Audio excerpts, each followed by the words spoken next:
Hello again, everybody, and welcome.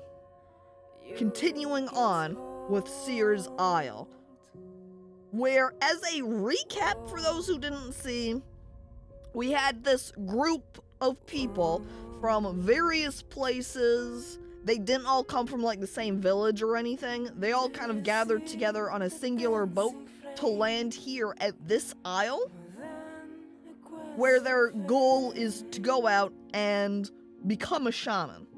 However, one person was like taken away by some antler-eared people.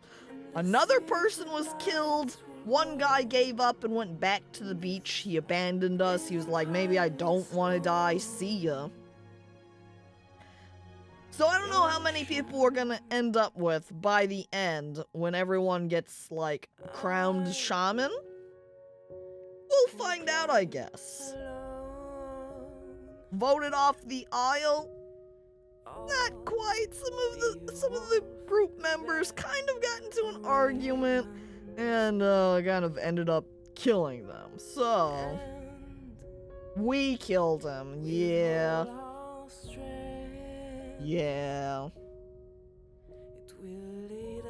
As a note also, this scroll right here, that's me.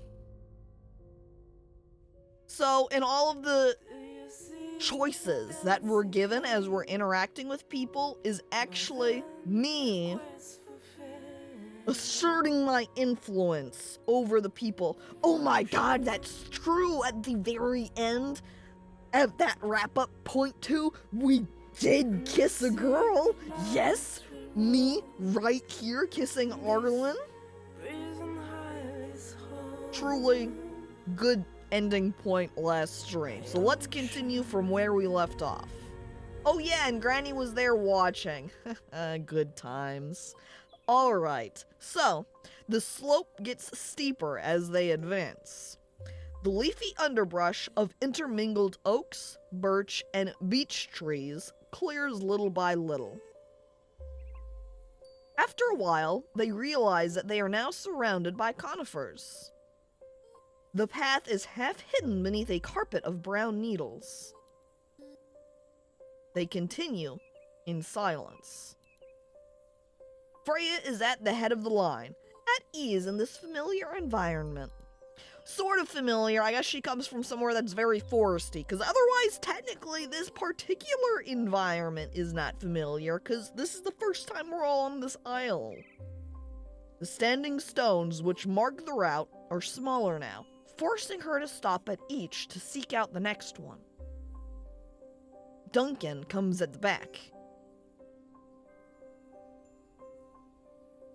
Arlen is gonna die.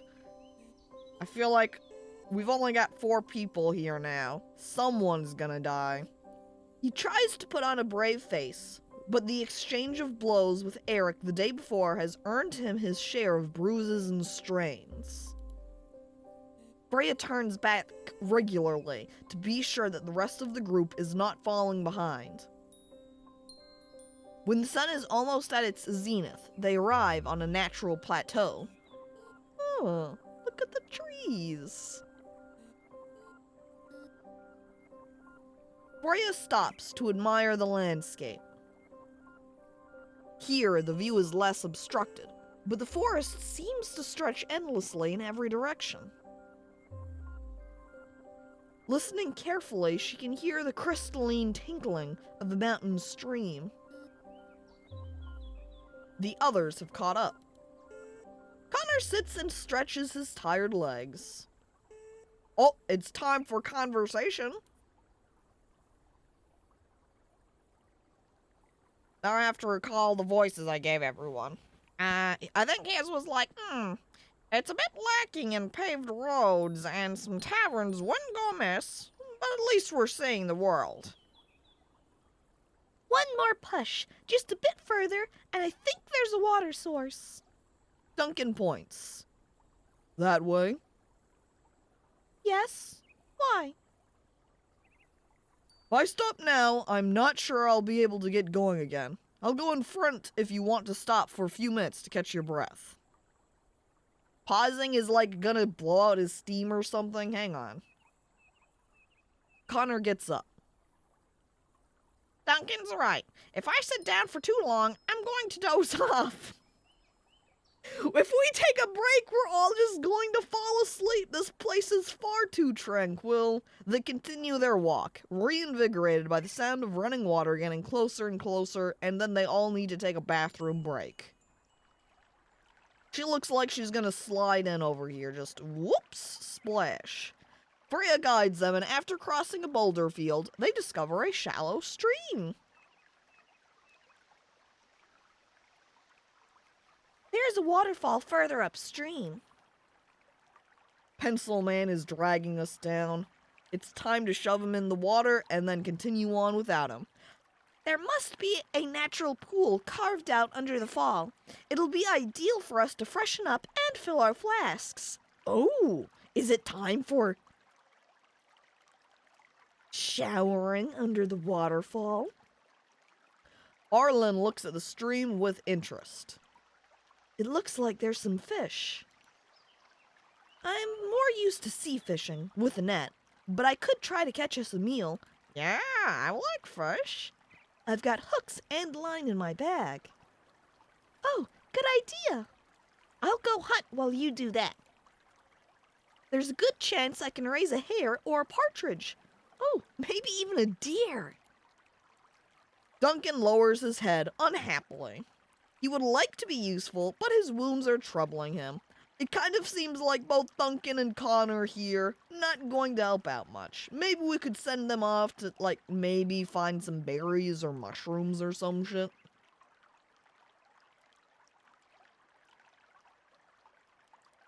And hello there, Airstrict, and welcome to the stream. Oh, see, here we go. Time to vote. Duncan stays with Connor. He goes to hunt. Or he doesn't get involved. So does Duncan just kind of hang out on his own? Or does he go how... I assume this would be going with Freya if he's going to go hunt. But I don't know how skilled he is at hunting, because otherwise he might go along with Freya, and there she is about to take a shot at an animal, and he comes up behind her and steps on a stick, scares the animal away, and then Freya's just like, oh my god, Duncan, what the fuck, you totally just messed me up. This is why I didn't want to bring you along. You know? So, it seems like the main thing is picking between maybe staying with Connor versus not getting involved. Would be maybe like Duncan staying alone on his own. Or hanging out with friend. And since that's Connor, it is the Pencil Man. Leaning towards option 3 of not getting involved. I don't know. I kind of want to hang out with Connor, I think. I'm going to go with that. Go with the one vote that happened over here. I'm going to stay with, he might see something alone. Oh, that's true. Like a deer person. It's too late now. Oh yeah, and we did point out, and like the deer antler people didn't seem to like Duncan very much.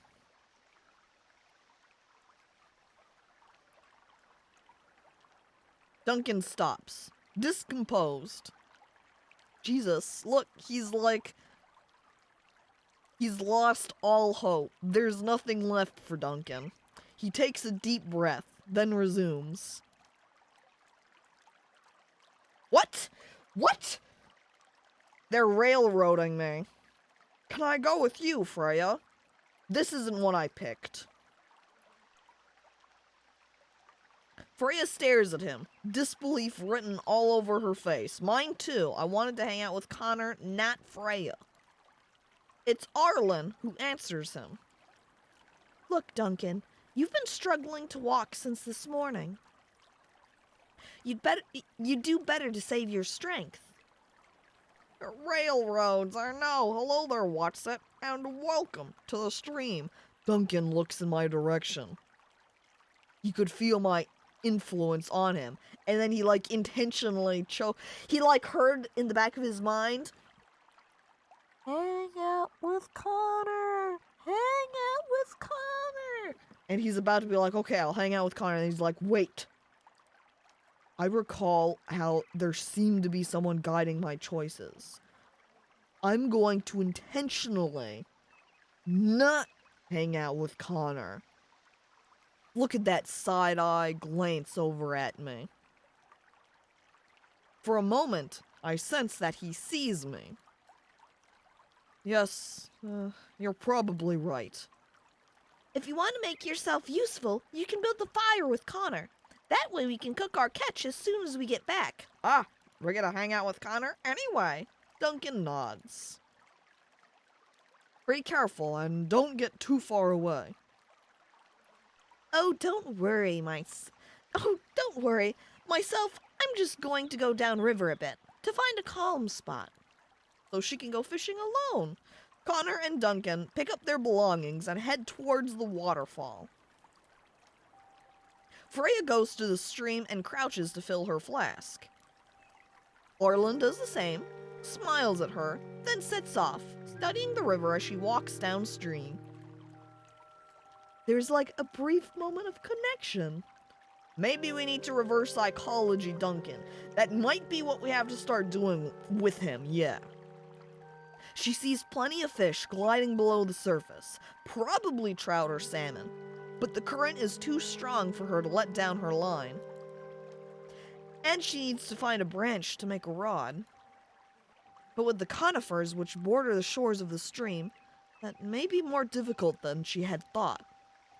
She would have liked to have found reeds, but they don't seem to grow so far inland.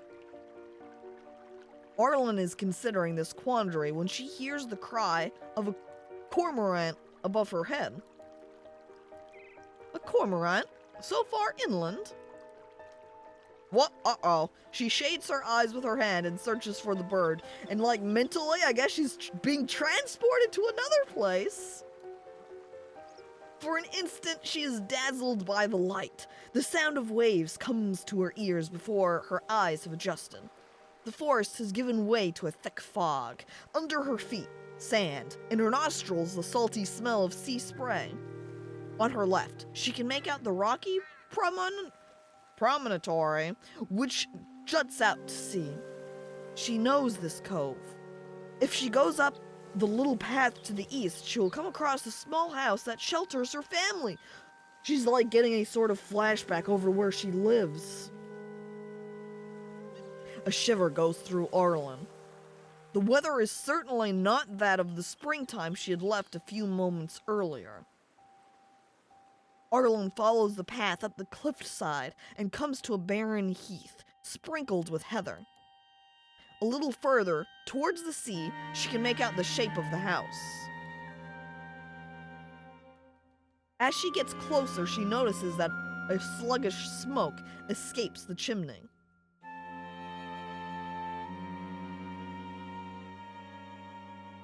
The house is dilapidated, almost in ruins. Even if it has never been in perfect condition, it has always been somehow, more or less, habitable. As she crosses the threshold, the single, small room is plunged into gloom. Oh, okay. For a second, I almost was afraid it was going to be like, this is actually an alternate timeline, and everybody's gone and dead. None of her many brothers and sisters are there to brighten the home with a laugh or squabble. Okay, so she's remembering a positive image of them, but apparently there's no one here. Oh no. The silence is complete. As her eyes adjust to the darkness, Arlen distinguishes a presence. A man sits on the bed, holding his head in his hands. He is bent forward, and his long, stringy hair covers his face. Pa? The man raises his head and looks at Arlen with a dullness tinged with anger. Arlen? They told me in the village that you wouldn't come back. So I can be like, well, here I am, or be like, yeah, I am back. Where the fuck are all of my sibling people? What happened to them? You didn't eat them, did you? What if Granny stole them all? Here we were like, Enid, make sure you take care of them, all right? Bye. And now they're all gone. Where are the children? Uh-oh. A rictus of pain crosses Vanique's face. I know that it hasn't been easy for you since Gwynnefar's sickness. The man lets out a long sigh, reluctant to continue. Uh-oh. I don't like the way this is going. He rarely speaks of Arlen's mother. Her loss has been so painful for him. What has happened? Tell me. When you didn't return with the boat, the Guild of Fishers used the children as bait! No! They separated your brothers and sisters. They sent them on the boats so that they would earn their room and board. Arlen is suddenly seized by unutterable terror. Inutterable, unutterable. But they're too young to work on the boats. They promised me that they would take care of them no matter what the outcome of the trials. How could you have believed them? I know you held old Enid dear, but did you really believe that you could take her place? Anyway, I never had any talent for being a healer. What did you want me to do? Enid always protected us. It didn't matter to her that we were the children of an outsider. Arlen pauses, reluctant to continue, then adds in a low voice. She did much more for our family than you ever did. What? How can you say that? It's not my fault that we fell in love, Guinevere and I. It's not my fault that the villagers never accepted me. And it's not my fault that those idiots rejected her when we announced our union. Of course, if she had married old Howlson, it would have been easier for everyone. But we can't change the past. And you could have waited. I got back just after you left. Look. The man gestures at the table on the other side of the room with the back of his hand. A meager purse is on the table, a few miserable copper and silver coins spilling from it. Look at all of this money I made when I went out. Why didn't you wait for me? A tiny, pathetic pile of coins. Do I get mad at him over this, or am I gonna feel bad for old Dad? Pity makes him more mad. That might be the case, but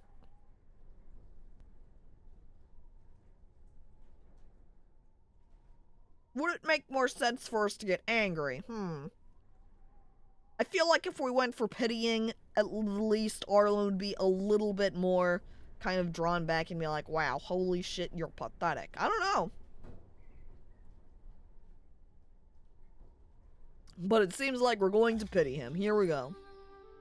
Arlen looks at her father with deep contempt. She seizes the tiny leather bag and empties it onto the table. Do you really believe that these few coins would have changed anything?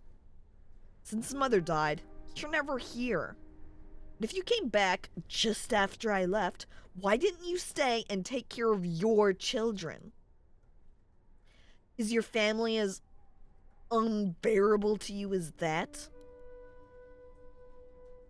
Look at all this money I made. Shows 3 cents. Thanks, Dad. But no, Arlen, that's not... Of course, it's easier to tour the country with your cittern slung on your back rather than face real problems. But I don't have a choice. Hello. Minstrelling is the only job I know. I can't turn myself into a fisher or carpenter or I don't know what. I can't learn anything. You know how bad I am at learning new skills? I try a singular time and I fail and I go, nope, definitely can't do this ever. I bring you all the money I've earned every time I come back. Oh, I know it's not wealth and luxury. Wealth and luxury? The children were starving. So I accepted when they offered me a way of making sure that my brothers and sisters could live free from want. The man bursts into sobs. Arlen feels bad for him. Since illness carried off her mother, he has become a shadow of his former self. He repeats, I'm sorry, holding his head in his hands. She decides to leave him there. If the Seers think they will break her by showing her this, they are wrong.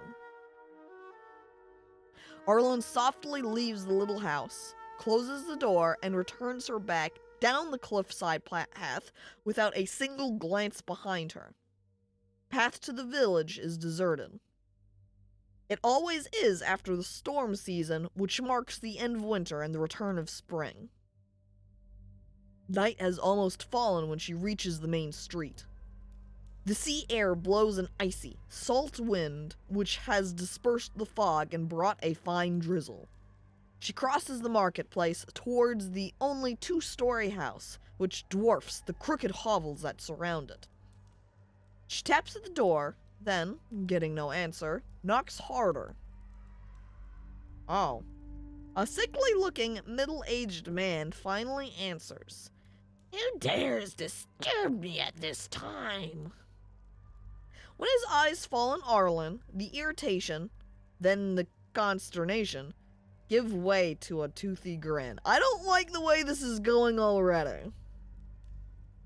His gold tooth gleams in the light of the blaze, burning the large chimney. Oh, Arlen Vanekdoter? Oh, what a nice surprise. We didn't expect to see you again. Arlen tries not to flinch and holds the intimidating gaze of the old fisherman. Behind her, a curious crowd has gathered, even though it was deserted just a moment ago. Should have been a toothless grin, apparently not. He's got the only two-story house here, so kinda makes sense that he has teeth and just, they're all, imagine instead if he had just smiled and his face was full of golden teeth instead. But hello there, Melshi, Mutogi, and that one guy, and welcome to the stream.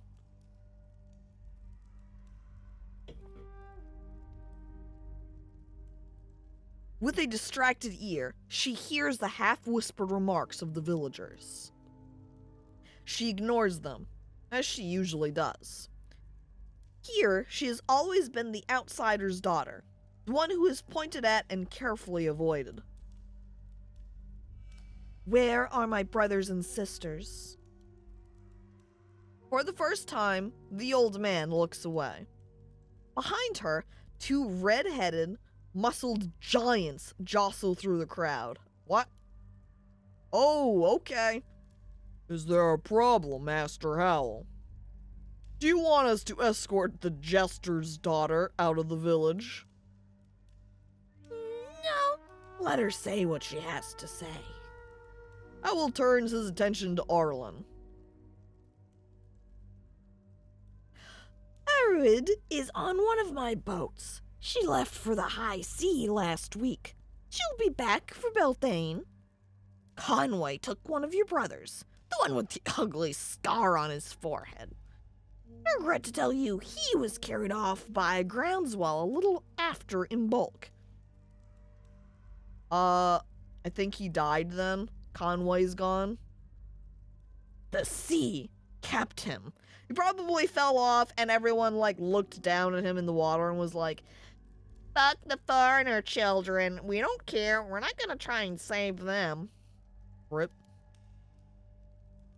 Arlen felt something break in her chest. And the others? Howl fixes the young woman with a piercing stare, as if he were bargaining for a basket of salmon. We had a deal. You were supposed to replace old Enid. The village is still without a healer. When the winter came, Arlen has the urge to retch.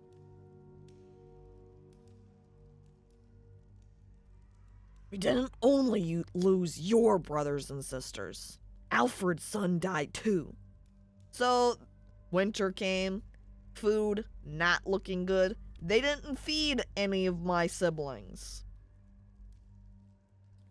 Is their lower priority? Time to murder the whole village as revenge. Excuse me? But Alfred's son was a newborn. Sophia was weaned over 3 years ago, and she was the youngest of my sisters. You have only yourself to blame.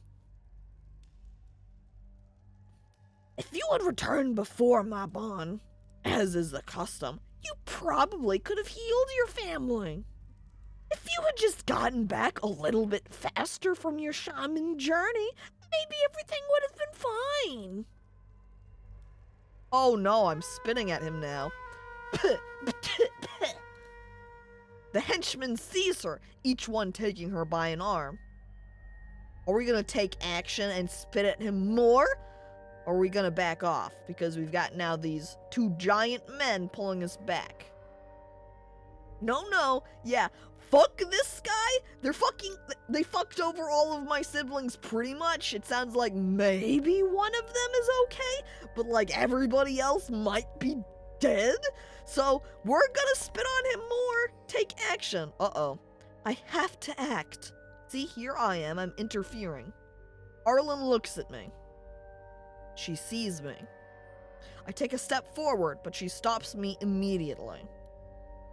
There is a light of understanding in her face. She's probably realizing where she is and what is happening. No. Let me do it. This is my trial. A great silence falls on the village. Then a murmur goes through the crowd gathered in the master's forecourt. Suddenly, someone cries, "Witch!" Another voice takes up, "Burn her! She speaks to the dead!" Old Howell tries to speak out, clearing his throat and waving his hands to quiet them, but to no effect.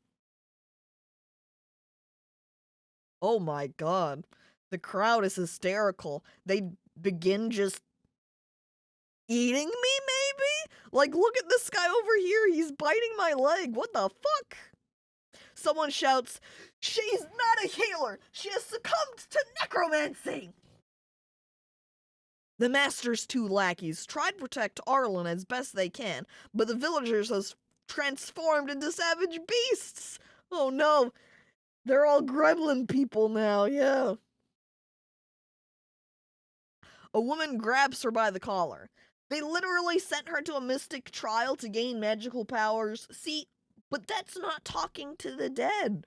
That's heresy.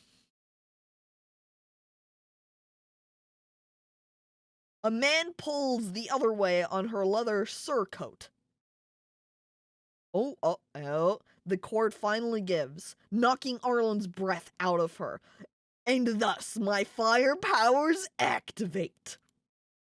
But she's not afraid. On the contrary, so much hate and stupidity only stoke her anger. She lets out a cry and pushes her aggressors with all her force. There is a crash in the master's house, and flames swallow up the old man, spreading rapidly across the oaken floor and then upstairs. A charred, blistered Howl crawls out of the house in front of the aghast villagers. Look at this guy over here, he's like, "Oh my god," but he's also kind of a gremlin too, so he's probably more like, "Oh my god." But everything changed when the Fire Nation attacked. In Arlen! A last rattle comes from his throat before he collapses, face down in the mud. Wow, oh my god. Chaos prevails. Fishers and washerwomen scramble haphazardly, I, however, Rowan over here is like, well, there goes my girlfriend, I guess. Some have fallen to their knees, clutching their heads in their hands. The thatched roof of the neighboring house is consumed by great flames. To the other side, thick smoke vomits out of the door and the windows of the weaver's house. Arlen turns towards me. Come, it's time to return to the island. Suddenly, we are in a cavern.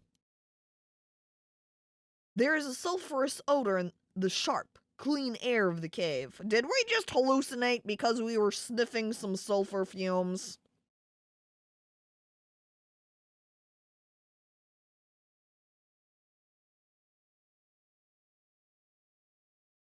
Arlen's eyes do not leave me. You can see me? Yes. You've been following us since the beach, right? I nod my head. Arlen looks grim. Freya, Duncan, Connor, are they in danger too? I realize that the others must also be going through their trials. Uh-oh.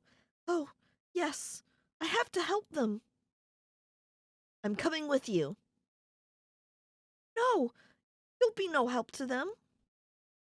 Wait for me on the other side, at the way out of the cave. I turn on my heels and run towards the entrance of the cave. What the fuck's going on now? We were like along the river. We went into this cave, apparently. We teleported back through time. I guess we were hallucinating. And that was like the trial test for Arlen. But I don't know if we like walked, like hallucinatorily walked along the stream and ended up at the cave or what. Hello there, Dunder, and welcome to the stream. Oh my god. Fucking, you know what? Last stream, what was the title? Like, or in like the picture I had for on the title screen was something like, I hope I don't set myself on fire. What did Arlen just do? Set everybody else on fire. I was just a stream too early for the fire comment. Oh my god. So it seems I did indeed accomplish my goal last time, kind of, or similar along those lines. Alright, I hope that it's not too late for the others. She sees the future! Caco is a witch! As I get closer to the way out, I feel my tether to the world of men slipping away from me again. Witch, burn, I don't know if that's gonna work, seeing as Arlen was the one that was burning everybody. You try to burn her, you're going to fail, and she will just burn you instead. As I race between the pines, I know that I am once more invisible. I stride through the forest, hoping to find a trace of Freya, without success. Writing with left hand instead of your right hand? Burn! Fortunately, no one knows that every single person here is actually left-handed, because we're not needing to write right now. Shh. And hello there, 3AGL, and welcome to the stream. Her fate is already sealed. Uh-oh. Uh-oh. Is Freya gone already? I have to return to the camp. If I delay too long, I will be too late for Duncan and Connor. Fuck! That means we lost Freya! Oh, Duncan. I cross the woods as fast as I can. When I reach the waterfall, I am relieved to find Duncan and Connor. Connor is stirring the campfire with a stick and looking distracted, while Duncan is getting dressed. Oh, dang it, we came too late! He's already getting clothed again! They must have washed in the pool at the foot of the waterfall while I was away. A sense of worry hovers around them. Duncan scrutinizes the forest, probably hoping for a sign of Arlen or Freya. Connor turns to him. Still nothing? No. It's been a long time. I'm gonna go and look for them. Do you really think it's a good idea to split up? I want to warn them. I tried to penetrate Duncan's mind, then Connor's, without success. Duncan lowers his eyes. Can't stay here doing nothing. Well, in that case, let me come with you. No, one of us should wait here, in case... Don't worry, I'll be careful. Connor gives a small, wry smile, as if he knows what is coming. He knows he's going to die. Duncan hurries off between the trees. I decide to follow him rather than stay with Connor. I decide to fuck off from Connor and say he's doomed, going to die, and I say I'll make sure that Duncan at least doesn't. My connection with Duncan is too strong for me to ignore. Duncan falls off cliff just off camera. I think now it's going to be more like Connor falls into stream and drowns, just off camera. Mamma mia, I'm back from the store. What I miss? Twitchy, you missed Arlen getting magic fire powers and burning her village. Yep, you missed arson. A mist has risen and seems to be thickening as he hastens between the trees. Connor gets told to stay behind and gets killed. Probably. And hello there, Phantom Fantasia, and welcome to the stream. Nice, a barbecue. Yes, delicious long pork barbecue. Duncan hesitates. If he wanders too deep into the forest in search of Freya, he may not find his way back to the camp. He knows that he has neither her sense of direction nor her talent for tracking. On the other hand, he thinks to himself that Arlen is only, theoretically, to follow the river to find her way back to the camp. He decides to continue, following as well as he can the marks left by Freya. Freya was the blonde-haired warrior lady. We only have two girls left in our group, Freya and Arlen. Arlen was the fisher girl, Freya was the warrior girl. The trail rapidly becomes erratic. The footprints in the soft soil give contradictory directions before disappearing completely. He is about to turn back when he reaches a path that seems strangely familiar. How can this be? He moves forward, his heart thumping, first moving quickly, then flagging at a slower pace. The sun is hidden. The rays of light no longer pierce the branches which obscure a slate sky. As he approaches the edge, the forest is thinned, the pines and spruce replaced by the beeches and hornbeams of his home. Here we go! Now Duncan is entering into his trial zone at his homeland area. What sort of powers is he going to get? Does everyone get fire powers? Or do you think that Arlen has only ended up with the fire because she maybe opted for a different sort of success for her trial? Like, they're supposed to be gaining healing, right? Maybe not? A fine layer of snow covers the ground. Arson for everyone. It would make everything nice and warm too, because everything's snow-covered right now. An icy cold seizes Duncan, piercing him to the bone.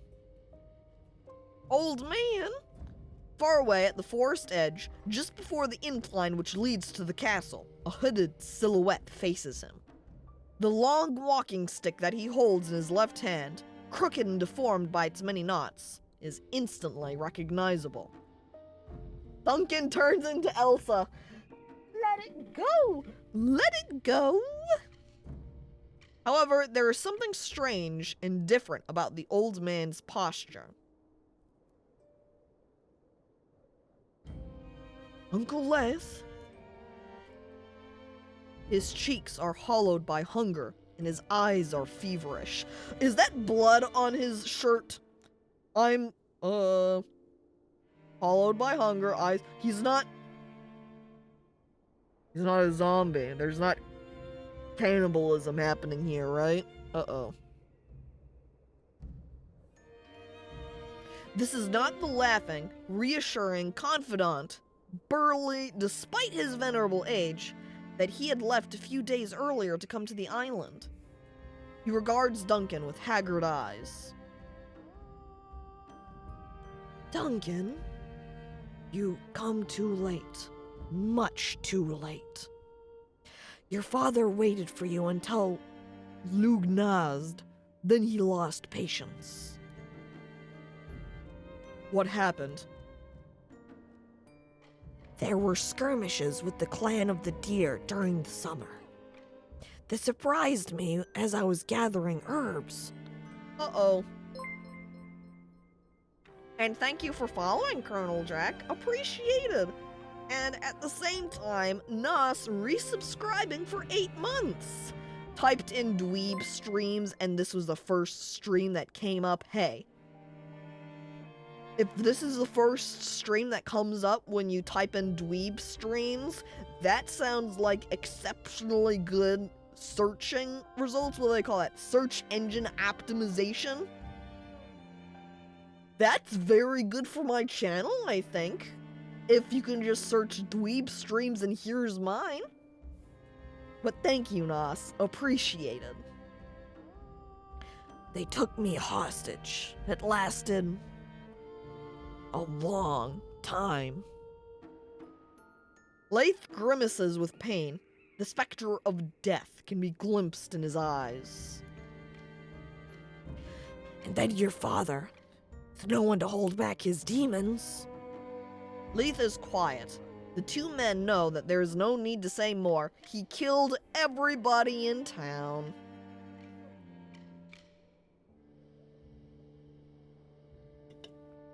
If you hadn't failed... Alright, here we go. Are we going to be adamant? Excuse me. We're still doing the trial. Technically, we haven't failed yet. There's no reason to be sorry. Look, just because I'm seeing all of this happen doesn't make it real, you know? I was still doing it, and all of a sudden, boom, I'm here. That doesn't make any sense. And hello there, Solid Dust. And welcome to the stream.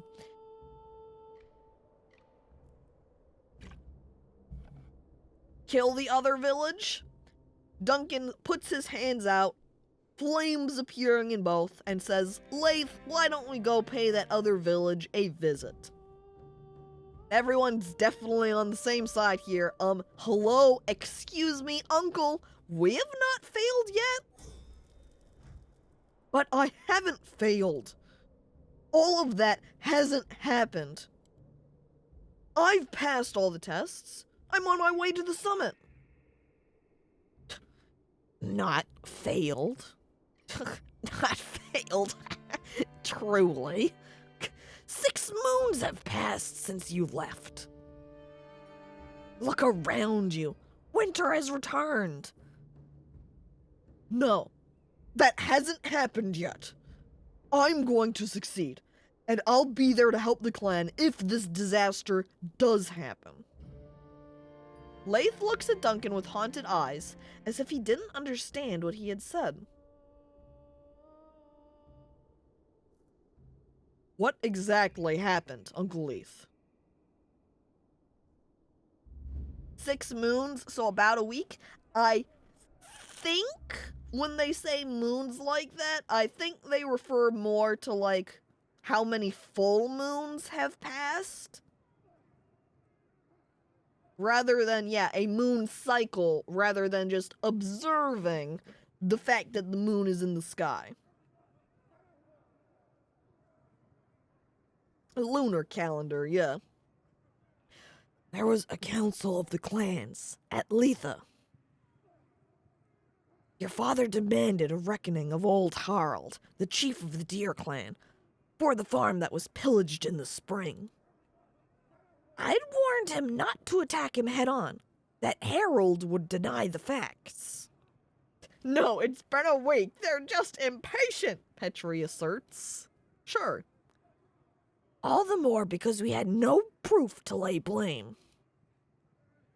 Things soon got heated. But that happens at every council, and still, the clans always manage to come to an agreement. Not this time. The Lake clans rallied around Harold. It was a skillfully set trap. Hello there to you too, Quack. Welcome to the stream. You should probably move to the side though, cause Leith or this guy here is throwing an axe at you. Make sure you. Oh no. Too late. Quack came in at a very bad time. Someone want to take care of the body now? Probably soon, since there's a lot of blood spreading around. Sorry, Quack. You failed the QTE. RIP.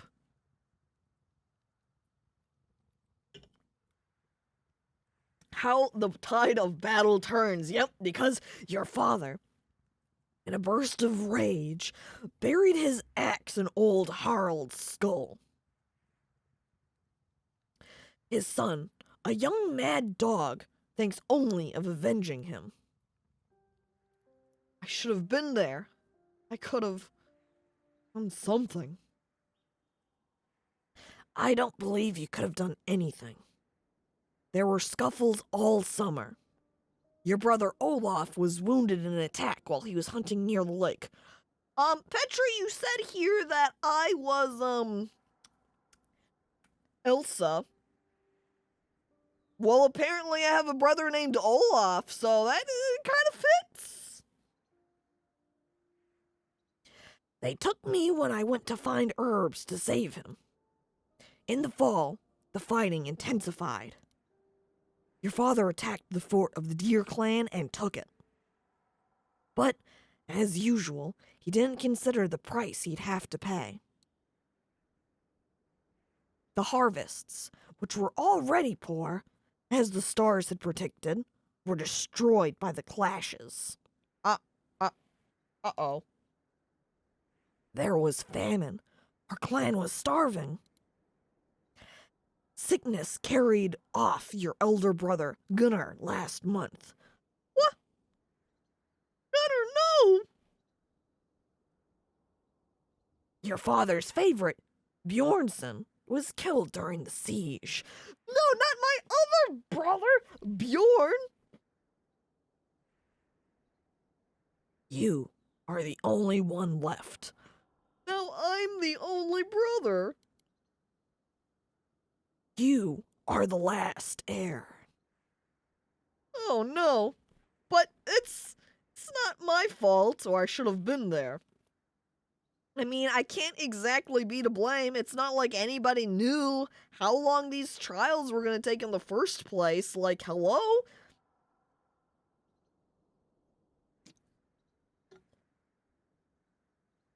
It ain't my fault. Never accept the blame. That's right. I can't take on all the responsibility. My lack of presence doesn't make it my responsibility that everybody's dying over here. Like, I don't know how being there helps even exactly. I don't know, like, saying that it is my fault I should have been there is kind of like Duncan. Do you really think he could have made that much of a difference over here? That shit ain't even real. I know. But yet, here we are. It's not my fault. Leith looks at Duncan with skepticism. The Seers of the island. Time has stretched. They use their magic to torment me. Leith doesn't seem to understand what Duncan has said. In any case, I don't think you could have done much to avoid the disaster. Yeah, that seems kind of the case. Leith suddenly looks weary, as if the full force of the weight of the years has hit him, and then he just falls over dead. Duncan's presence, killing him. His voice is receding, becoming remote. Go. Your father is waiting for you. Leith's image disintegrates into wisps of blue, which rise skywards before Duncan can answer. Something might be an extremely good indicator here that, maybe this isn't real. Maybe the fact that Lathe over here just became some blue mist, just whoosh away into blue. Maybe this is, in fact, a hallucination, as Duncan had suspected. Another old man dies from existing. It's more like another old man dies from non-existence, because this Lathe is not real. Actual necromancy, burn this place also. Got it. Time to light up my hands. Duncan follows the path, which winds down towards the castle. The snow has begun to fall in great, feathery flakes. He is chilled to the bone by the incessant cold. Far away, he hears the howling of wolves. Oh no. He crosses the war-ravaged village. Oh, not the horse! Not a living soul. Not even the horse! Most of the cottages have been ravaged by flames, but not by my flames. In a courtyard, the cadaver of a scrawny horse has been abandoned and rots beneath a porch. Horses don't have souls? Are you sure? The song of the wolves is closer now. Can they smell the horse? Are they coming for some horse meat? Or can they smell me and desperate for flesh?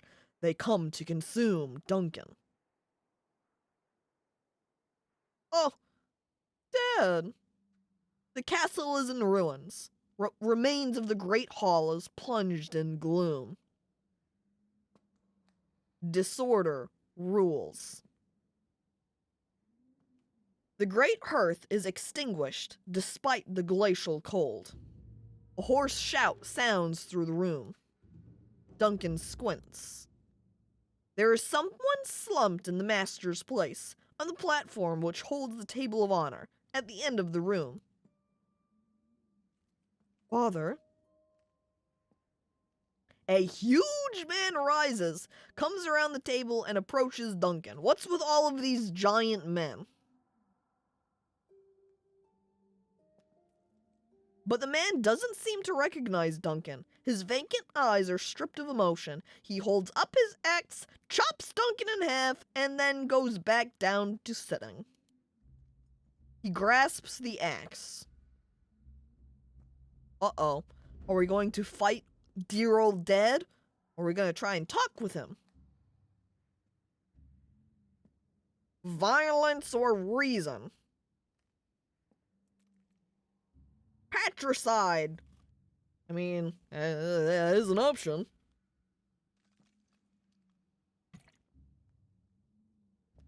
Kill father? Kill Big Dad?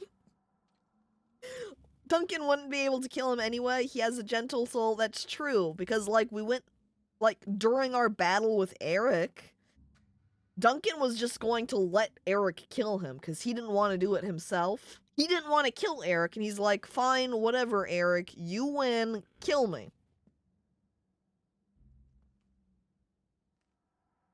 But it seems like, however, chat says, no, we're going to fight back against Dad. Here we go. I draw my weapon.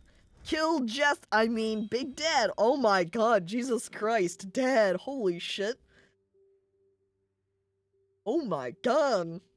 Duncan also draws his sword and stands alert. Duncan draws out his little dagger. Look at that, adorable. And then Dad over here pulls out his big axe. They're about to fight. I'm ready to fight, Dad. Okay, son, let's battle. Dad is a zombie now? Yeah, just like Life. You can't reason with zombie Dad anyway. Fair point. The man gives an empty laugh, his crazed eyes staring vacantly. The wolves have entered the room and form a circle around the two combatants. Duncan knows that if he wants to survive this trial, he has no choice. The wolves here guarding the exit to make sure that Duncan can't flee here, essentially. The dad's actually only 5'8". Duncan's just super short. Oh, man. It can only end with the death of one of the fighters. He knows that his father is stronger, tougher, and more experienced in handling weapons. Also, my sword, my little daggery blade, is apparently gone. You can see my empty hand over here. I lost my poor dagger. It was just, or it's just very tiny. Over here, my little itty bitty baby blade, you just can't see it. You have to squint. The sword is shy. Oh, okay. Yeah, so the sword hid itself away from this picture. It doesn't like its picture being taken.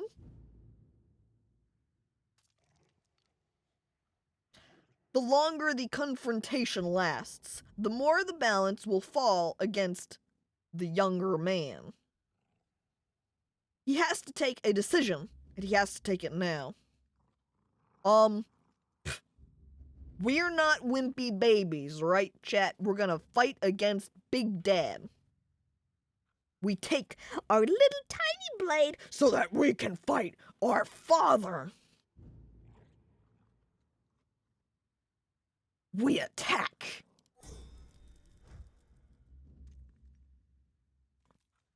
Duncan takes a deep breath and throws himself at his adversary, slashing to break through his guard. Oh, I'm thinking about all of my brothers. This is probably me over here hanging out with the book as my two older brothers here. Very clearly large like my dad. Hanging out, having a good time. Look at stupid brother Duncan over there. What a weak dummy. He will not be the target of the taunts and scorn of his family again. See, they're all picking on me. His dad is actually huge? Yeah, Big Dad. I thought it was just a hallucination. Nope. Well, technically this is all a hallucination, but, I'm not giving my dad extra height. He just is that big. All he wanted to do was honor them. His father, his brothers, his clan. They built the door. That's why they have to have these giant doors over here, is that way Big Dad can actually fit through them indeed. Hello there, Pain-san. Welcome to the stream. All that he wanted was that they had let him find his place. They said, to be part of this family, you gotta be big and tough and strong. And Duncan's over here just like, but I want to read my book. Books are for dweebs. They grab the book, tear it in half, and throw it to the side. And then Duncan runs away crying. I'm not a dweeb, he says. And hello there, Golas. And yes, welcome. 6 foot minimum here, son. Dad says as Duncan looks up at him. 5'11". As a child, he passed his time in his uncle's library, seeking a moment of respite, far from the unbearable expectations of his father. See, look! Hang on.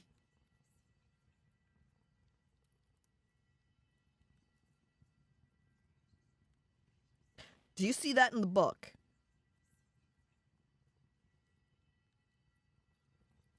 That's me. I didn't know I had a book about me. Whoa. Cool. Now chat's gonna be so jealous. I bet they don't have a book written about them. Bleh. Me? No. Me, I say, pointing my finger at myself, not towards chat in any way. Horses in the book? poggers. No, I grab the book and I pull it towards myself. This book is mine, about me. It is my biography, my autobiography. In fact, I wrote it, I say, and then realize that's actually probably not as cool as someone else writing a book about you, you know? If you were really famous, you have someone else write a book about you rather than you write a book about yourself, because then everybody could just go around and have an autobiography. Chat, when are you going to write your autobiography? I'm waiting for the book Twitch Chat by Twitch Chat. Never? Ugh. I guess that makes sense. Imagine reading a book done by Twitch Chat. You know how there was that time, the height of popularity of Twitch streams, or it was like Twitch plays, and Twitch would just say a bunch of shit commands in chat, and it would control some game. Like, the big one popping out was like, Twitch plays Pokemon. Imagine that, but in book form. As he recalls the flames that consumed his favorite book, he finds an unsuspected strength. You know, that would actually... Now I'm getting distracted. That would be very interesting. Imagine a Twitch writes a book. And then, like, maybe Twitch grabs 5-second intervals of everything that has been typed in chat, randomly picks one of the words, and uses that word for the writing. And then that's how it does the book. So gibberish? Who knows? You'd have to just... There'd probably... Now I imagine something like that. Yeah, there probably would end up with a lot of things like cock written in it. Yeah. Yeah. Most popular word every minute would probably be much better, yeah, because then you would end up with a lot less gibberish versus just randomly grabbing a word. That would be very interesting, honestly. What would Twitch chat end up writing? Oh my god, the book just ends up with a bunch of ASCII art in it instead, as chat just spams a bunch of fucking cocks. Jesus Christ. The howling of the wolves resounds in his ears like a war song, galvanizing him. Ooh, here we go. I think that means Duncan's unlocking his special shaman powers here, chat. Here we go. Oh my god. He launches himself at the man who is only the shadow of his father. Look at that. Holy shit. You can see claws coming out of his hands. Duncan is like a werewolf now. Hang on, you can kind of see it here on his face. Or not on his face, but his face itself. You can kind of see the way it's shaped there. Is very animal-like. So yeah, wolf powers activate. Super strength, no, it's more like werewolf, yeah, he turned into a furry. His shield shatters under the force of the impact, but this doesn't abate the anger that fills him. On the contrary, he is conscious of it only much later. He is strangely calm, despite the blood that flows on his hands and down his chin. I don't know if I just bit Dad, but the wolves are eating him now. He got rabies. Oh. This man went on a soul-searching journey for a fursuit. Well... And Baldier's heading off to go make some food. Hope it's tasty, Baldier.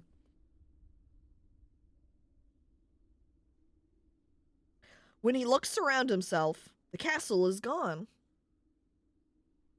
He is in a cavern. His eyes rest on me. He sees me. He knows me. Rowan? Oh! Uh-oh. There is a noise near the entry of the cave. Uh-oh. One of the Seers comes into the light. He moves towards us with a decided tread. A second step, then a third. I am terrified. Duncan tries to come between us. Yeah, because earlier on, these seers did make a comment to Duncan about how he's totally not supposed to be here, and he's not supposed to win, or something along those lines, essentially. That's how I kind of interpreted it. But now it seems like Rowan was able to help Duncan succeed at his trial, and they're not very happy with that, because they were like, Duncan wasn't supposed to win and get wolf powers. That's not right. So now they're mad. Hey, what do you want with us? The seer is gonna walk out like, all these teenagers with attitude are homicidal. Y'all can't be power shaman rangers. Oh, but I wanna be shaman power rangers. Who's gonna be the blue one? Only listening to my instinct, I take advantage of the diversion and take to my heels. I bury myself in the depths of the earth, between rock and root, where shadows reign. When the silence and obscurity finally swallow me, the void changes to night. Whoa, what? Alright, here we go, Chapter 5. I'm like going through some sort of portal? What the fuck? Oh, this chapter's about me! Rowan! It's time to learn about me, maybe? The Seeds were mad that Eric died before he was supposed to. Were they mad that Duncan didn't die? It might be a combination of both, that they wanted Eric to live and Duncan to die, and Duncan wasn't supposed to succeed at all, and now here he has not only lived instead of Eric, but he has also gained powers. I am in a forest, and without antlers right now. There's no antlers on me. The fact that I travel between the two worlds does not mean that I am immune to the hallucinations provoked by these caverns. I know this place. Uh-oh. Am I hallucinating now too? I remember this night. I'm hallucinating now too. Am I shown the past because I have no future? Because I am condemned to wander in this limbo until the end of time? This would be a bitter lesson from my jailers. I move forward between the trees. I see the fear, the anguish on my own face. It is a little more than 2 moons since I left the capital. With the rumors that circulated about the temple trying to take control of the city, thought I could go unnoticed. There's a crackle of breaking twigs. I look around, wary, then hurry on. I jog between the trees under the pale light of the moon. I reach the outskirts of the forest and find myself before a lake. I sit, or rather, I let myself drop to the pebbled ground. I laugh. I don't know whether I am in a trap or if I've outrun my pursuers. Uh-oh. There is a rustle of wings, the hooting of an owl. Then the man comes out from between the trees. Uh-oh. Yep, you can see in his hand here he's got a shackle. He has his hand on the sheath of his sword, ready to draw. His brow is beaded with sweat. This time, I pause to absorb the lines of his face. I know that I cannot escape. 3 winters have passed since the last time I saw him. 3 winters I have evaded, often barely, his pursuit. Wrinkles have furrowed his face, and his temples are graying. His gaze is implacable. Does he still seek justice, or is he simply eaten away by the thirst for vengeance? Luther. He throws the shackles he is holding to my feet. The villagers aren't far behind me. You have nowhere to go, Rowan. Pshing! I stand, carefully smoothing my skirt to gain time, but Luther is not deceived. You think that just adjusting your clothing will change anything? No, you can't fool me.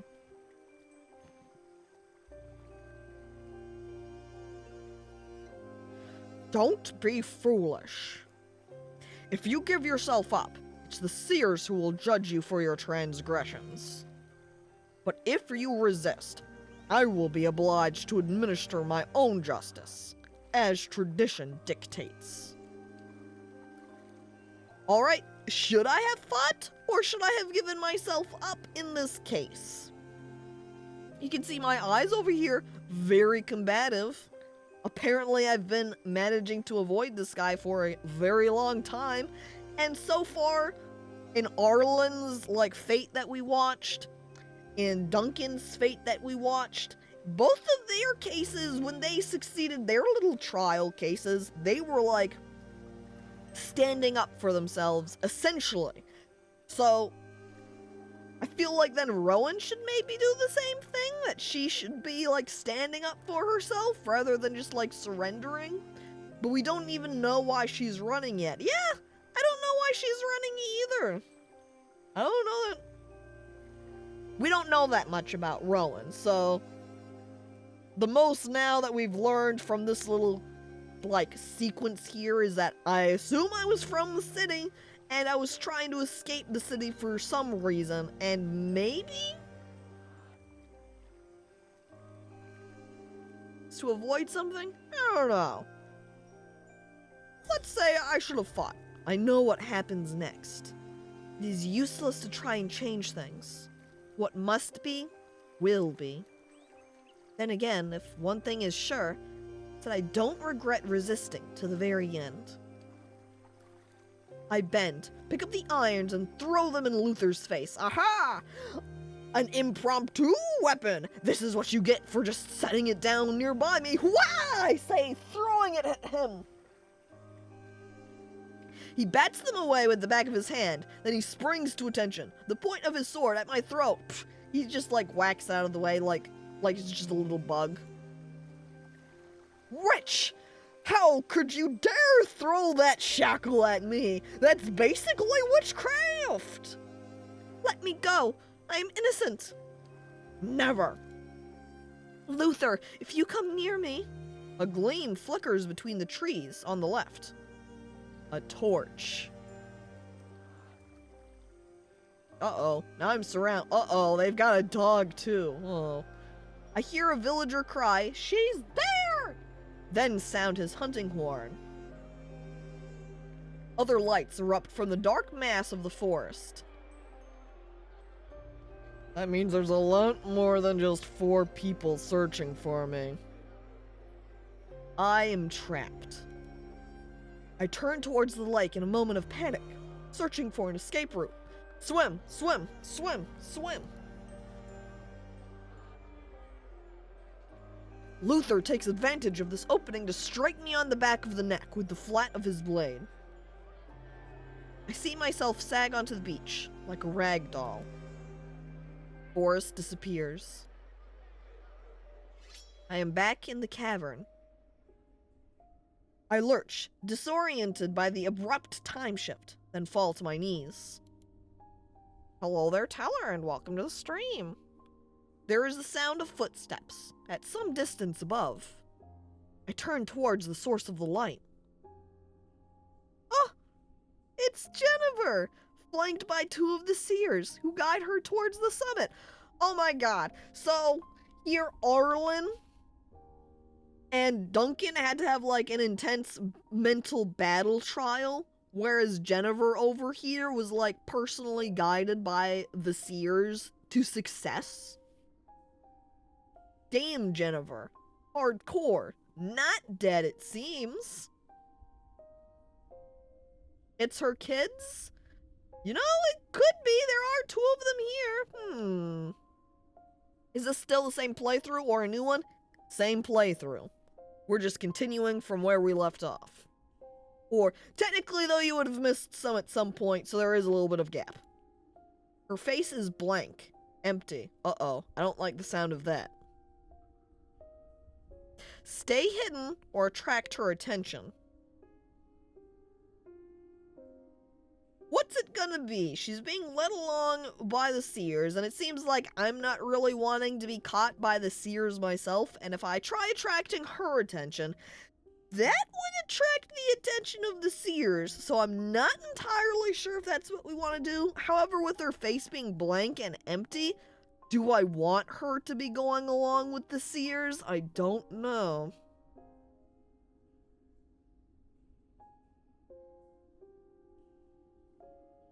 But right now we have no idea of Jennifer's fate, essentially. Whereas, so maybe we shouldn't be concerned about her. We already thought she was gone forever, and now she's popped back up. So yeah, we'll probably stay hidden over here. I cower behind the rocky ledge, my heart pounding. Everything changes. Whoa.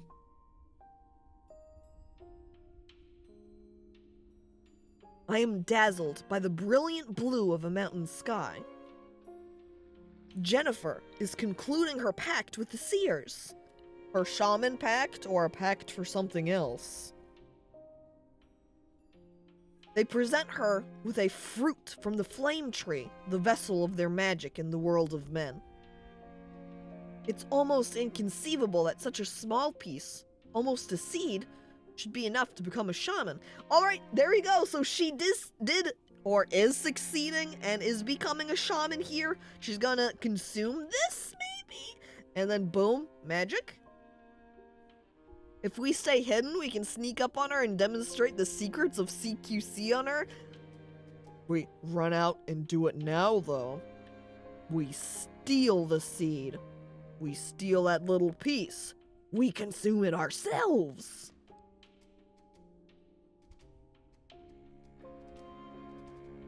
Also, this seer has some massive horns. Jesus Christ. Before I have time to react, I am once again back in the cavern. I am alone in the gloom of the subterranean world. I take a few steps forwards before everything changes again. Oh my god. I just keep transferring around to all of these different places. Jesus Christ. A cheerful spring sun explodes in 1,000 reflected glints on the calm waters of the lake. Behind me, the little mountain village where my uncle and aunt live. I go up the main street to their thatched house. My uncle, Alistair, is sitting on a chair in the shade out the front, repairing his net. Oh, Uncle! Little child me too!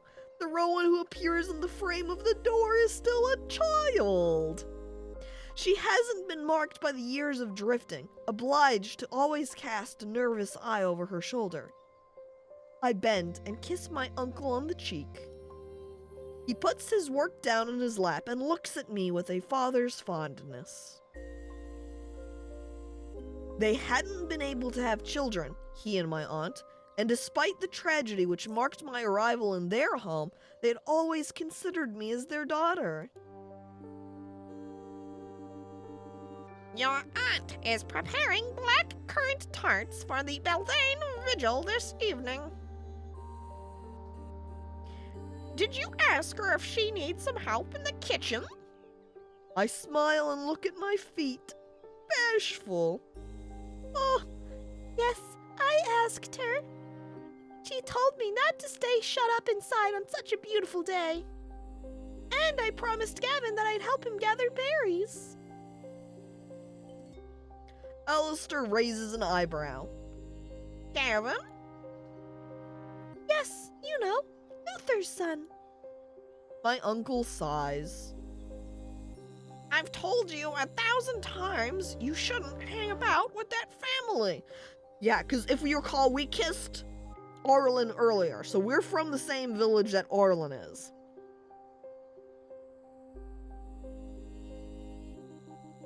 The clans don't marry with people like us. Huh? And Luther has only one son. He must have his future planned.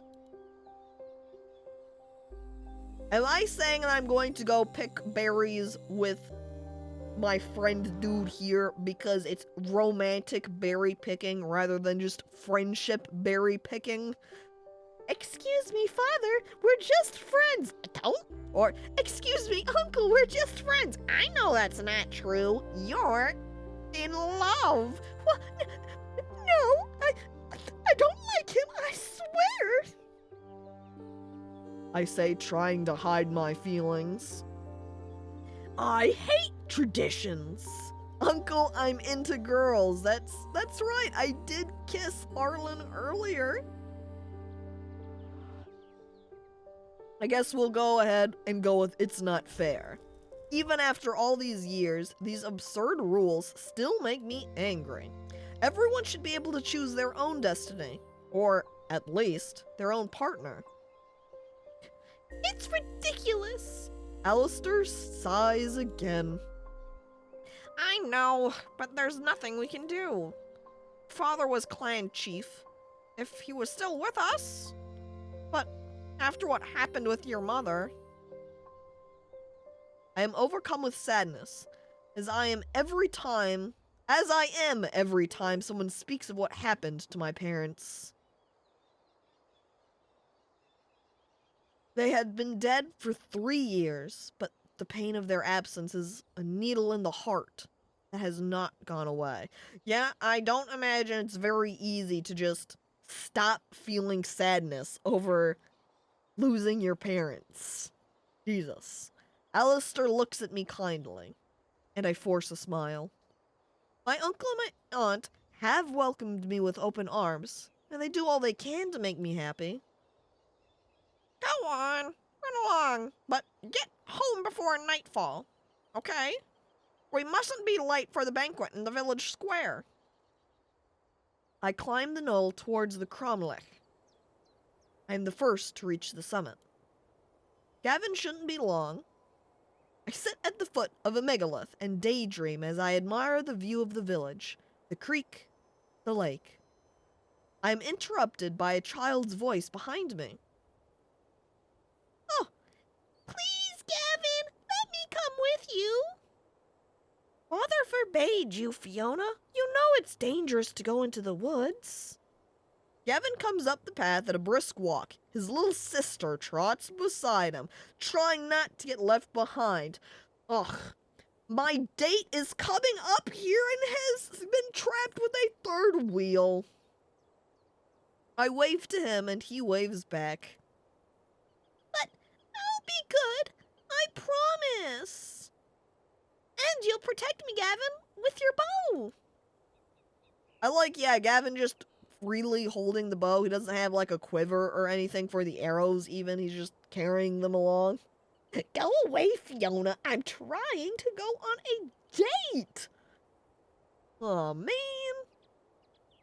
Imagine, chat, if you were in like middle school, high school, and you were going to go out on a date with someone you like, and you've told your parents, hey, I'm gonna go hang out with somebody, okay?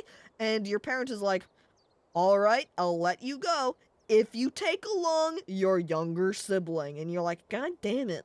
How am I supposed to make out with the person I like if little sibling's coming along? I don't know what to do, Rowan. She won't listen to me. You tell her that it's dangerous in the woods. All right, well, what's Rowan's choice? Are we going to let Fiona come along? Or are we going to tell her that she should probably go back to the village? I feel like if Fiona maybe is sent back to the village, she might just go run to their dad and be like, hey, Dad, guess who Gavin's hanging out with? Someone that he shouldn't. I want to come to Viking prom too, Oni-chan. Oh my god. Imagine if that was the case. You going to prom and you have to take along your sibling. But her dying in the woods might suck more. But Gavin's got a bow. Clearly nothing can go wrong if he's got a bow. Alright, we're gonna tell her that she should probably go back to the village then. Your brother's right. You're too little to come with us. I know it's frustrating, but if your father forbade you, it's for your own good. Oh, you see, Fiona? I told you that Rowan would agree with me. Plus, then we're on Gavin's side rather than Fiona. And who's my friend? Gavin. Who's not my friend? Fiona, probably. Fiona stamps her foot. You two are no fun. Sigmund and Flora are decorating the village square for the banquet. You should go and help them. But I wanted to come with you. Fiona moves off towards the village, still grumbling, probably stomping along the entire way. Stupid older brother. I wanted to go out in the forest, too. Gavin turns to me. She's so annoying. Thanks for reasoning with her. She never listens to me. What kind of younger sibling does? You're welcome. Anyway, I didn't much want her under our feet either. We move along the path which leads towards the forest, the other side of the cromlech. It breaks my heart to remember these last moments of calm, of simple happiness before tragedy strikes again and changes my fate forever. Where Gavin dies, I'm blamed and everybody hates me. I'd like to stop time and stay in this moment a bit longer, maybe even forever. Our wicker baskets slowly fill with raspberries and wild strawberries. What? I hear a yelp at my feet, baby bear! Uh-oh. I'm a little bit suspicious what turn this is gonna take now. Surprised, I take a step backwards and let out a startled cry. It's a bear cub. It looks hurt. Gavin, who's crouched down, gestures me to be quiet. There is a crackling of breaking wood. Then a muffled growl, nearby in the bushes. Oh no.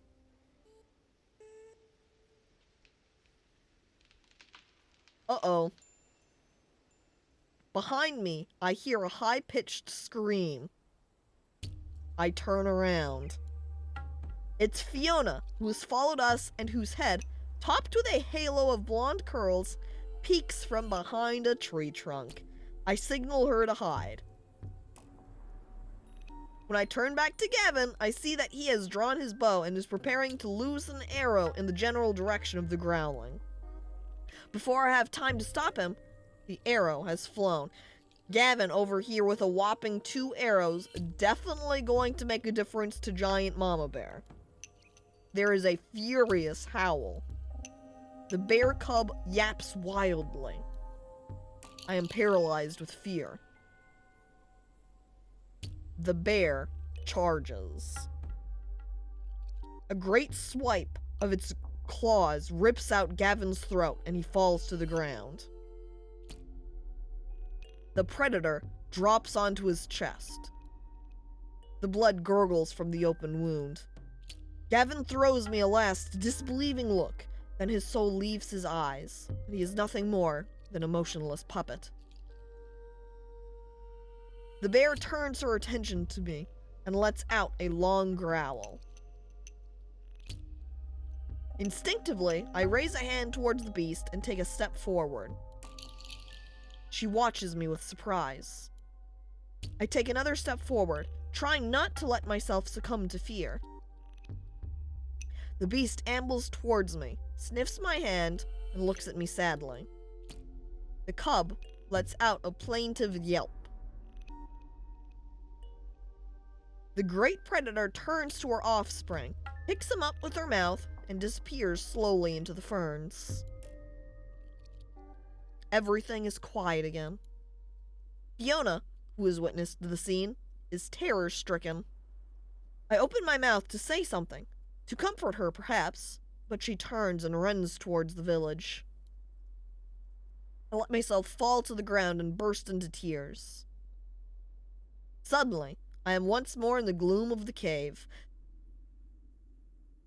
Now, on 2 cases, technically, if this was real, either choice I made talking to Fiona would have resulted in the same outcome. However, since this is a story, choose your own adventure game. Had I picked the other option, I wonder if that would have made it like a different outcome.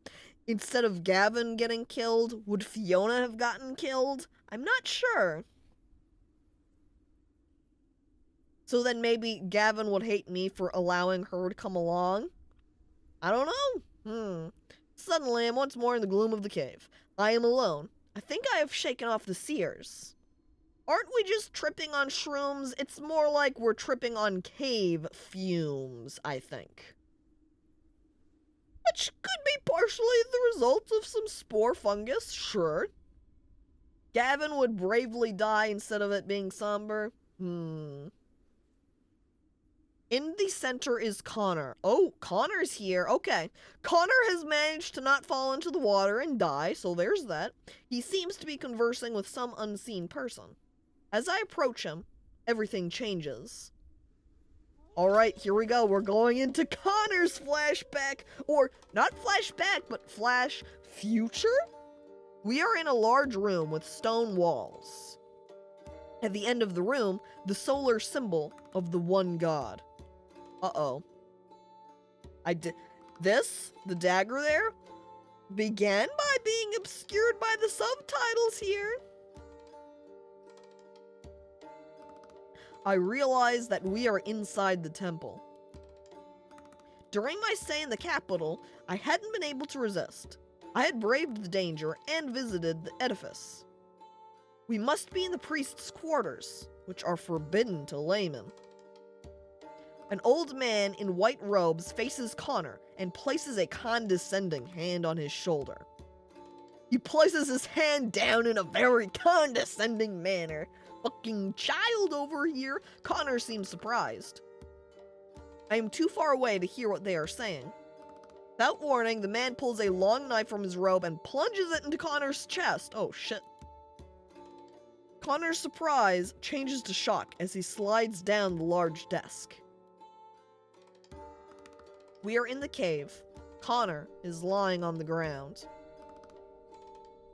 I run over to him and crouch down. It's too late. Well, Connor, not drowning in the waters. Seems like instead, gonna die from stab wound. Our eyes meet. If I saw the future of me dying in the capital, I would just avoid the capital. Well, it seems like that's not gonna save you. These apparently hallucinations that are happening.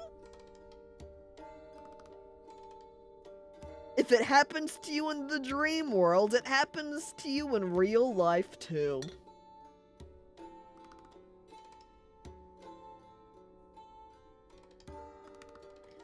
Our eyes meet, then his eyes close. I notice a glow from the corner of my eye, near the entry I had taken. Torches. Uh-oh. I run to hide myself behind a cluster of stalagmites. A procession of Seers, accompanied by their white hart, enter the cavern and walk silently to the body of Connor. They envelop the body in a large sheet, load it onto the hart, and leave. Yep, there we go. That's confirmation there that Connor just died, because they did the same thing to Eric. I leave the cavern by a different exit. The darkness is almost complete, but I feel the tunnel sloping under my feet as I advance. Then everything changes again. What's Freya up to, I wonder? Well, it's somewhat implied that Rowan had gone out, couldn't find her, and so we took the assumption that Freya failed her trial and was taken away by the Seers, or maybe succeeded her trial and was taken away by the Seers. Either way, Freya was gone in her trial already and we couldn't find her. It is morning. My mind is fuddled, as if I were exhausted and struggling against sleep. I hear the regular sound of hooves on the ground. On the road, my hands are tied to the pommel of the saddle. There is another horse in front of me, ridden by Luther. We advance at a light trot. The road bends at the end of the long bend we come out of the wood.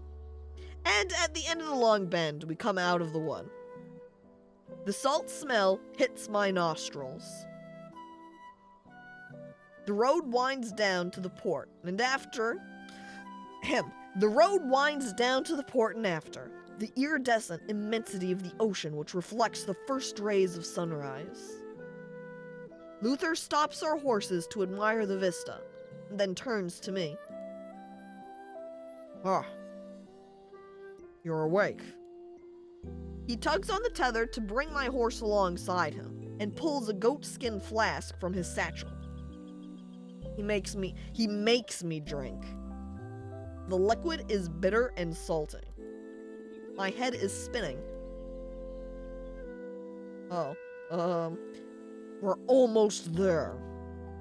You're lucky. The boat for the initiation leaves tomorrow.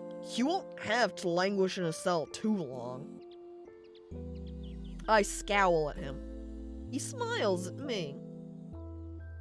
Oh, don't make that face, Rowan. You're responsible for the death of my son. You should thank me for not killing you, as the law demands. Alright, are we maintaining innocence, or are we just gonna say nothing? Not accurate, I know.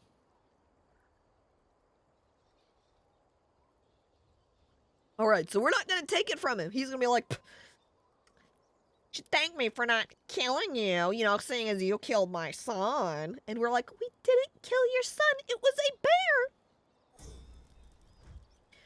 Luther, I didn't kill Gavin. I tried to save him. That's what you keep telling me. Yet, Fiona accused you. Fiona who thought everything was, still gonna blame me? What? Fiona! Luther doesn't know. Hell.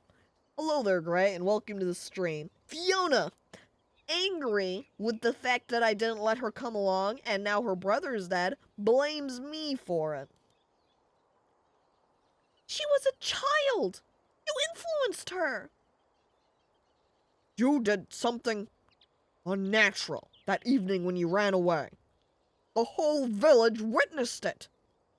Whether or not you were responsible for my son's death, you used magic without having been initiated. That's not true. I never hurt anyone. I just wanted...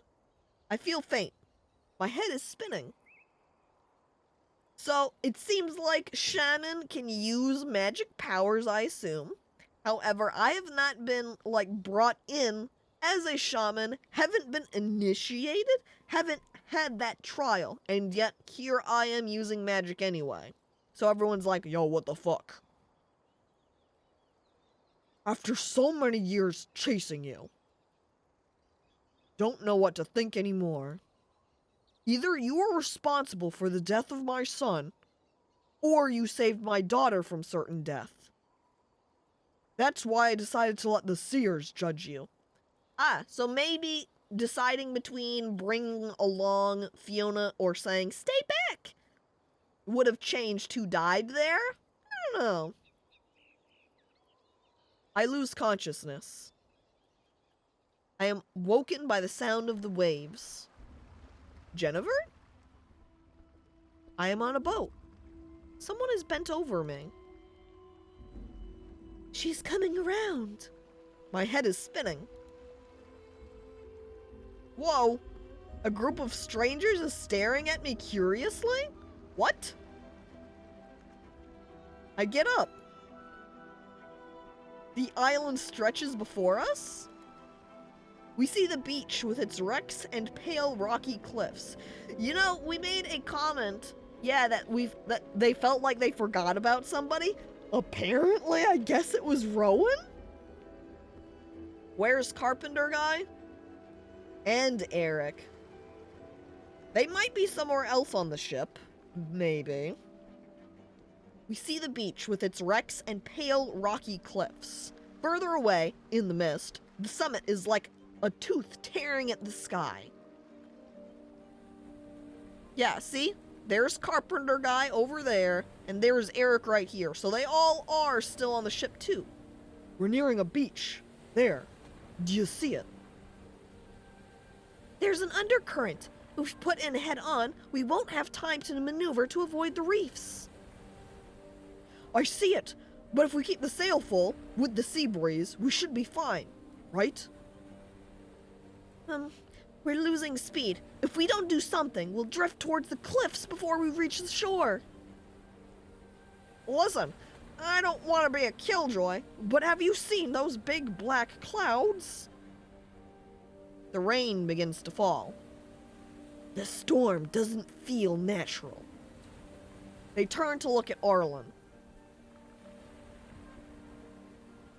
You're the sailor. What do we do? Well, I'm not sure. Whatever we do, we risk foundering on a reef or getting swept out to sea. If there's a collision, I'm not sure the boat can take it. It would be disastrous. The rain pours down and thunder rumbles. The sea becomes more and more troubled. Wait! The other passengers turn towards me, startled. If we head west, avoiding the reefs, we should be able to reach the beach without too much difficulty. Arlen, what do you think? Well, there's no harm in trying. The rain pours down. Duncan is at the tiller and maneuvers the boat according to my instructions. Brandon is at the prow, peering nervously at the reefs. It looks like it's working. There's a loud cracking sound. The sail is torn! I turn to Duncan. Stay on course. It's going to be okay. Everyone holds their breath. The rain drums on the deck, but the boat seems to be drifting in the right direction. The boat gently slows and lands softly on the sand. Eric throws me a black look. I jump overboard. The moment that my feet touch the sand, everything changes. I am once again in the cavern. What about the second boat? I think maybe this was there were two boats. So that was the original boat, and then there was that second boat. So the reason that they were like exactly the same is apparently maybe everybody was getting a second try at going through the island except for Rowan.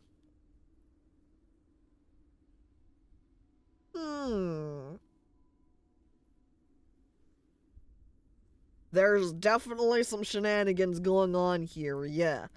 What's happening? It could partially be because of Rowan, the fact that she already had some magic powers. At the end of the tunnel, I can finally see the light of day. I hurried to the way out, afraid of being once more snatched up by the future or past. I emerge on a high plateau. A few snowflakes float in the frosty air. The summit of the mountain, which can be seen through the mist, has never been so near. I feel a hand on my shoulder. Chapter 6, here we go. Ice. I guess probably because now we're out in the summit. Is that Arlen over there? It's Rowan, isn't it? Look, now I'm not so transparency. Now I'm like totally solid, just with horns now. It looks a little bit like I'm going somewhat cross-eyed there.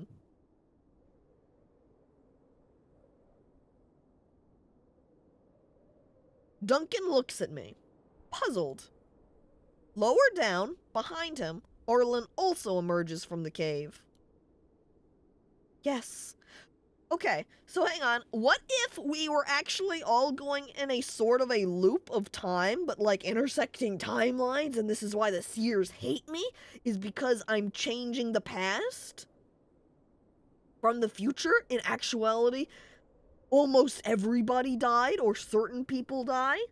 Like Duncan died and failed his trial, but because of me meddling with events, he's now succeeding, and the Seers don't like that. They didn't want that outcome, because that wasn't what originally happened. Maybe? I don't know. He stares at my antlers with fascination. Groundhog Day plus Power Rangers. Maybe something like that, yeah. You're not with the Seers. I shake my head. No, I was human like you, before. And you've been following us since the beach. Why is it that we can see you now? I consider. We're close to the summit. The boundary between the two worlds is thinner here. Arlen joins us. She seizes Duncan in an impulsive hug. I thought I'd never get out of that cave. Have you seen the others? Connor? Freya? Duncan turns towards me, sorrowful. I suppose he already suspects what I have to tell them. See, when it phrases it like this in particular, I couldn't save them.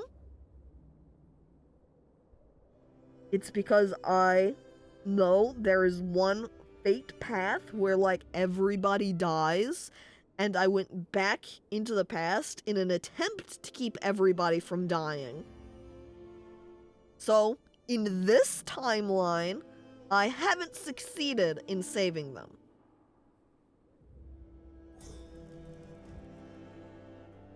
I couldn't save them. I was too late. The Seers took them. I lower my eyes. The damn Seers. They'll pay, I promise you. Calm down, Arlen. There's nothing we can do. We knew perfectly well, when we came to the island, that we wouldn't all come back. I feel like we're giving up on Freya awfully quick. It does feel that way too, yes. Maybe they took Jennifer because she was the only one to pass? That's possible. So, but the way that they react to Eric dying makes it seem like that he wasn't supposed to die either. So it's possible that in the original, like, event line, maybe only Jennifer and Eric passed? Maybe even I passed too, Rowan. But I used my powers to try and jump back to get everybody to succeed? I don't know. Arlen seethes. It's not fair. The Seers should protect us, not kill us off one after another. They don't deserve their powers. Arlen, we passed the trial. We're nearly at the summit. I'm sure the Seers have a good reason for putting us through all this. Well, who are we going to agree with? Are we going to hate the Seers, like Arlen? Or are we going to be like, maybe the Seers know more than we do, and that maybe the Seers, they have a reason for all of this, because I feel like that's probably the case, that the Seers know more than we do, And hello there, Steven, and welcome to the stream. It's their island, their rules. Exactly. Arlen, Duncan is right. Who are we to question their wisdom and foresight? They're called the Seers for a reason. Exactly. They can see. They are the Seers. So we should trust in what they see and follow. Arlen throws a scornful glance at me. I'm sorry. I know we kissed, Arlen. But that doesn't mean I have to agree with you on everything. You're not telling us you're on their side, are you? Yet it's they who exiled you to their world, isn't it? Yes, and despite that, she's been watching over us since we reached the island. If Rowan hadn't been there... Eric... Perhaps... But that doesn't mean we have to follow her blindly. I'd still like to know a bit more about her before I start trusting her. Arlen turns to me. How did you end up in this situation, Rowan? I don't know. At least, I don't remember. Before you arrived, I was in limbo for an eternity. But you told me you were human before. You must remember something. Well, I had visions in the cavern, too. I glimpsed fragments of my past. And my future.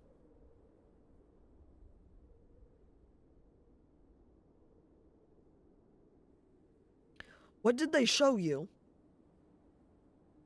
The moment I was sent to the island, when I was accused of sorcery.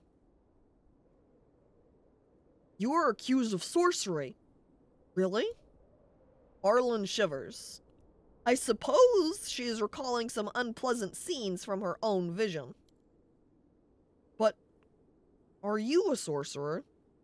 Arlen is about to interrupt, but seeing my hesitation, changes her mind. I sigh. I don't know. I mean, I'm not sure. Duncan looks thoughtful.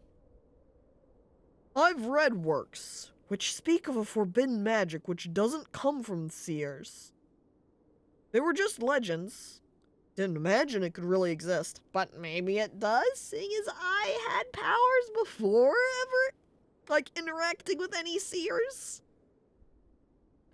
But someone with that type of connection to magic, on the island and so close to the summit. Arlen looks disconcerted. But what exactly is up there, at the top of this mountain?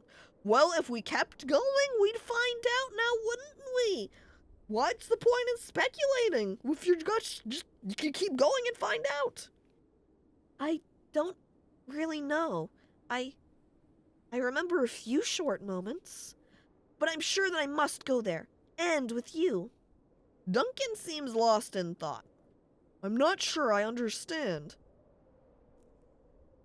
Just head down while you're ahead. No, I want to get to the end. Stop it. Do you know how long you've been here? I've got no idea. I feel as if I've been here since time immemorial, but I could have just as easily have arrived with you on the boat. That's kind of what it seemed like from the vision I had. Anyway, that's what my visions seem to have shown me. Since time immemorial. I find it difficult to believe that the Seers would be capable. But why would they put you through this? Trying to protect the island, or I think it's an accident. Personally, from what I've seen so far, I feel a little bit like it's an accident. Like, never before has someone with pre-existing powers ended up with the island and some weird conflict happened between my existing powers and the Seers' powers, and then boom, I end up trapped in limbo. It could be that they're trying to protect the island too, sure. So they're trying to get a certain outcome just by looping time in order to keep the island from being like some weird event happening to it? I don't know.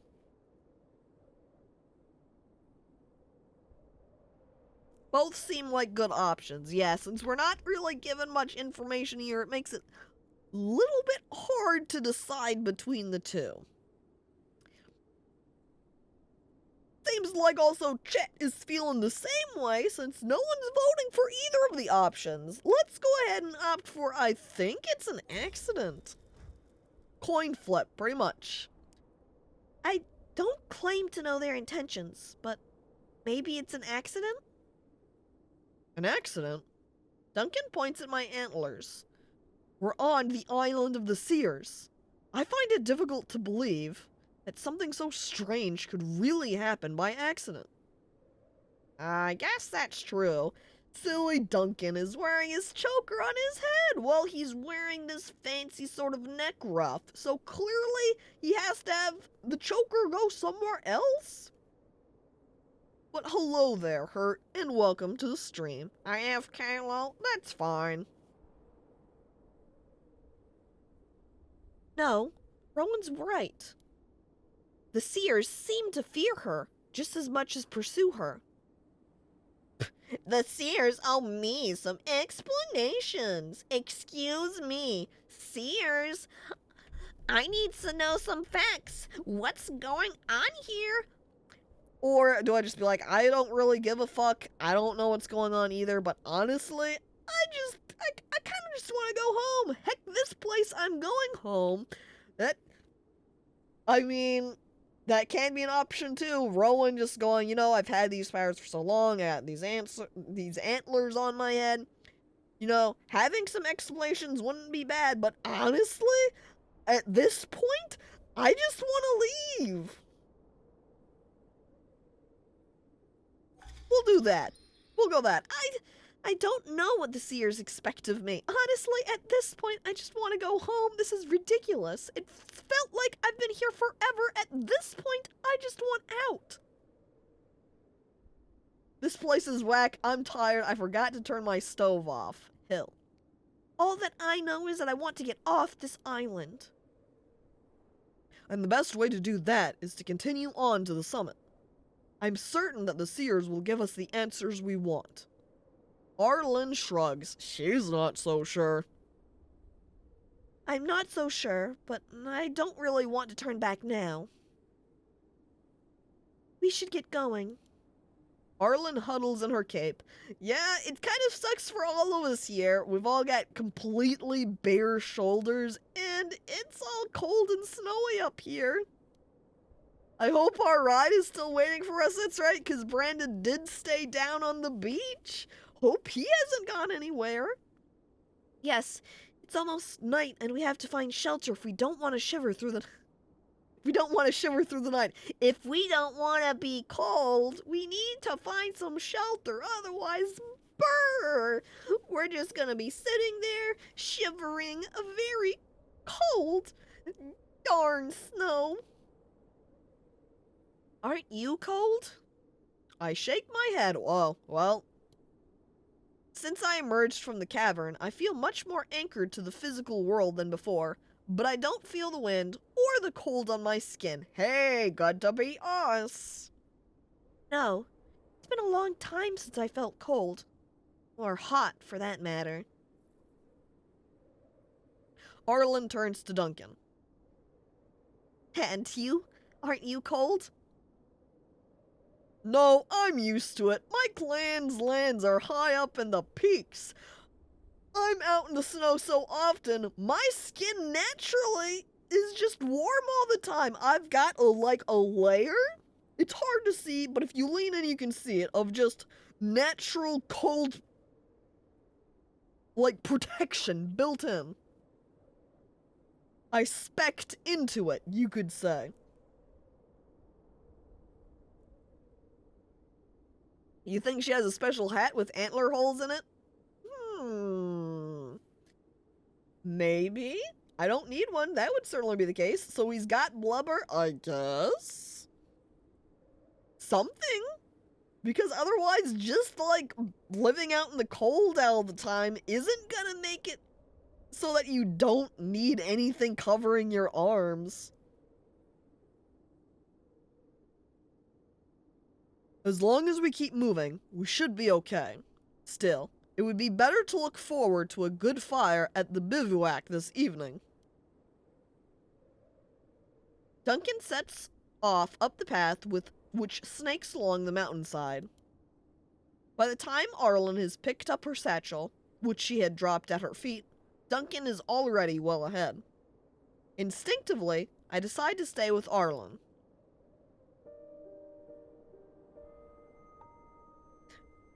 Of course, instinctively, me recalling the kiss earlier.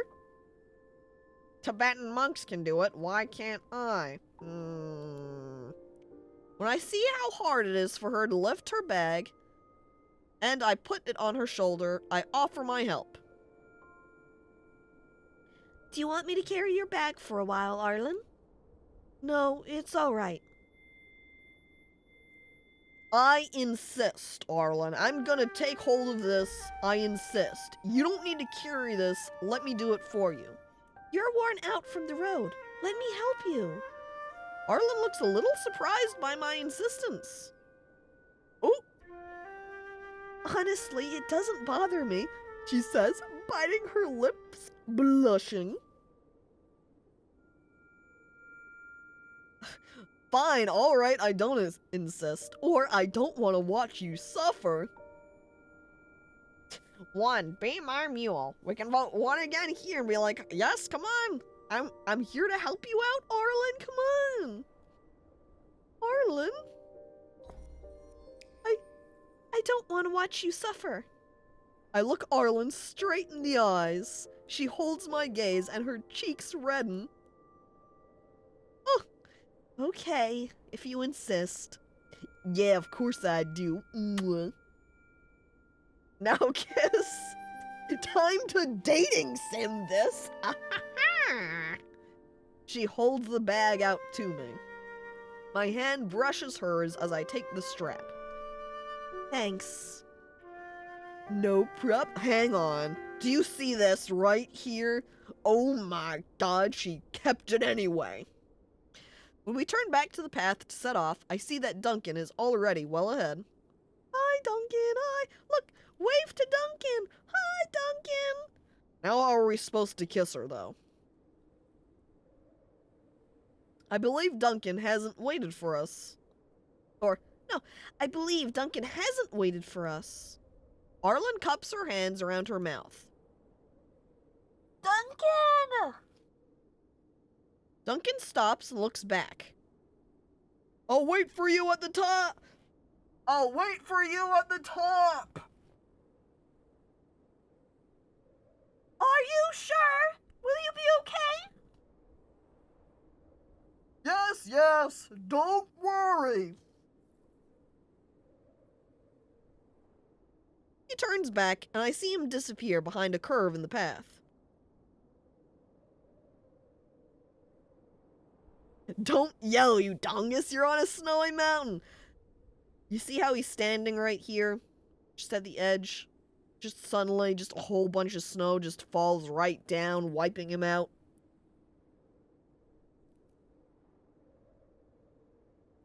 We should get going, too.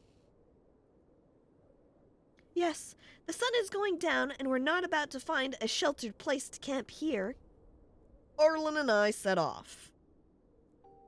Dude, look at us just nicely walking up this very dangerous path. One wrong move, and whoops, there we go. The sun continues its slow descent, and I doubt for a while that we'll see the end of the path before nightfall. We advance with steady caution. Despite that, we don't catch up with Duncan, which worries me more and more as we climb the length of the cliff. Uh-oh. Uh-oh. Finally, the path comes out on a high plateau with a body of water in the middle. Alright, here we go. We've got pond, shining light. So I guess this is probably our goal destination. The path, once again marked by megaliths, skirts the lake on the left. At the end, we can see the mountain summit, which has never been so close. Screwing up my eyes, I think I can make out a reddish light. Arlen, who has joined me and is catching her breath, finally says what's bothering us both. Where has Duncan got to?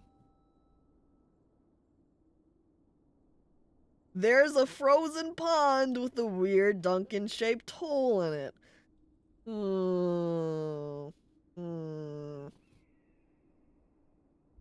And then there were only 2.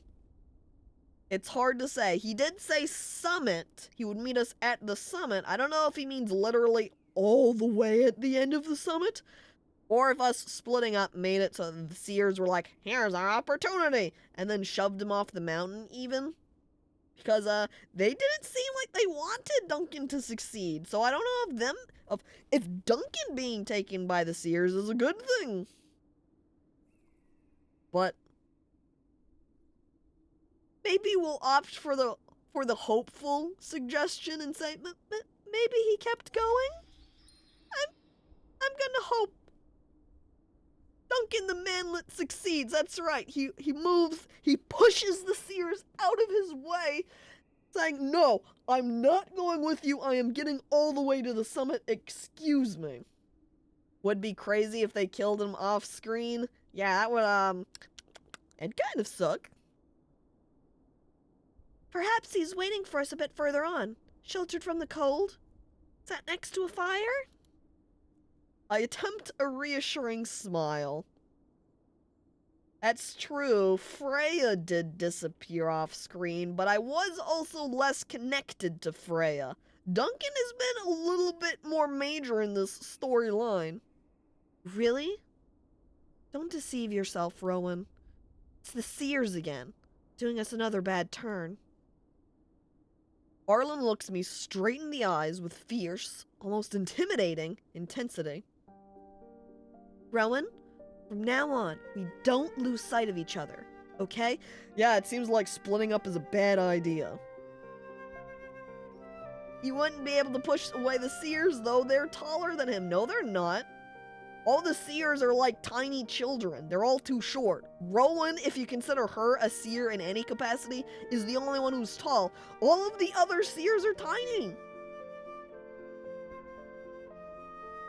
Come on, gang, let's split up. Scooby-Doo music plays, and then everybody is all spooked by the Seers getting taken away by the ghost, except for Arlen and Rowan, who stuck together just like Shaggy and Scooby-Doo.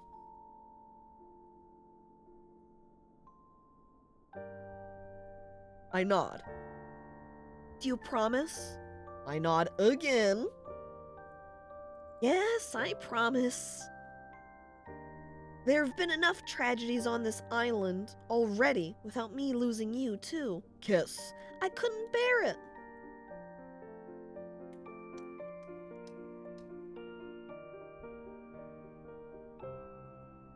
I mean, we did already kiss earlier, you know. What if it turns out that everyone is fine at the end, everything was a fake test, and they were just told that the people died on this island so that they wouldn't believe the trials? So that they would believe the trials. I could see that also.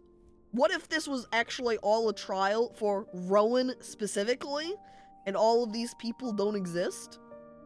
And so we indicate our attraction to Arlen. Look at that. I take her hand. With the hand that glows. I don't want to lose you either. Oh! Arlen takes my hand between her own and presses it against her heart. She blushes a little. We hardly know each other, and yet, even though we did make out in her past vision, I take Arlen by the waist and pull her against me. We kiss. Arlen pulls out of my embrace. Oh, we didn't even get a kissing picture there. Oh, I feel robbed. It's almost night. She throws me a mischievous smile. Oh, and I'm afraid that the warmth of your arms won't be quite enough at this altitude. I smile too. You're right. We should go towards the lake. And off we go, in silence. I know, see mountaintop kiss. Robbed! Dang it, where's my kissing cutscene? We quickly reach the banks of the lake and start around it, following the megaliths. Arlen looks exhausted by the day of walking and the strong emotions she has experienced today. I become more and more anxious.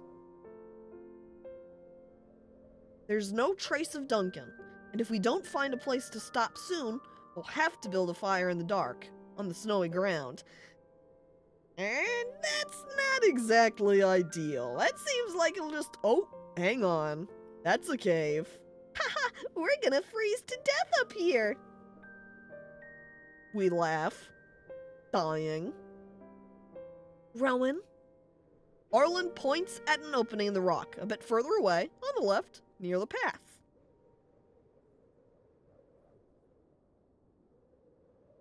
Yes, it looks like there's some kind of cave, right? I'm going to take a look. You never know. With renewed energy, Arlen crosses the few yards that separate us from the opening in the rock. Arlen disappears for a few seconds into the darkness, then reappears and gestures me to join her.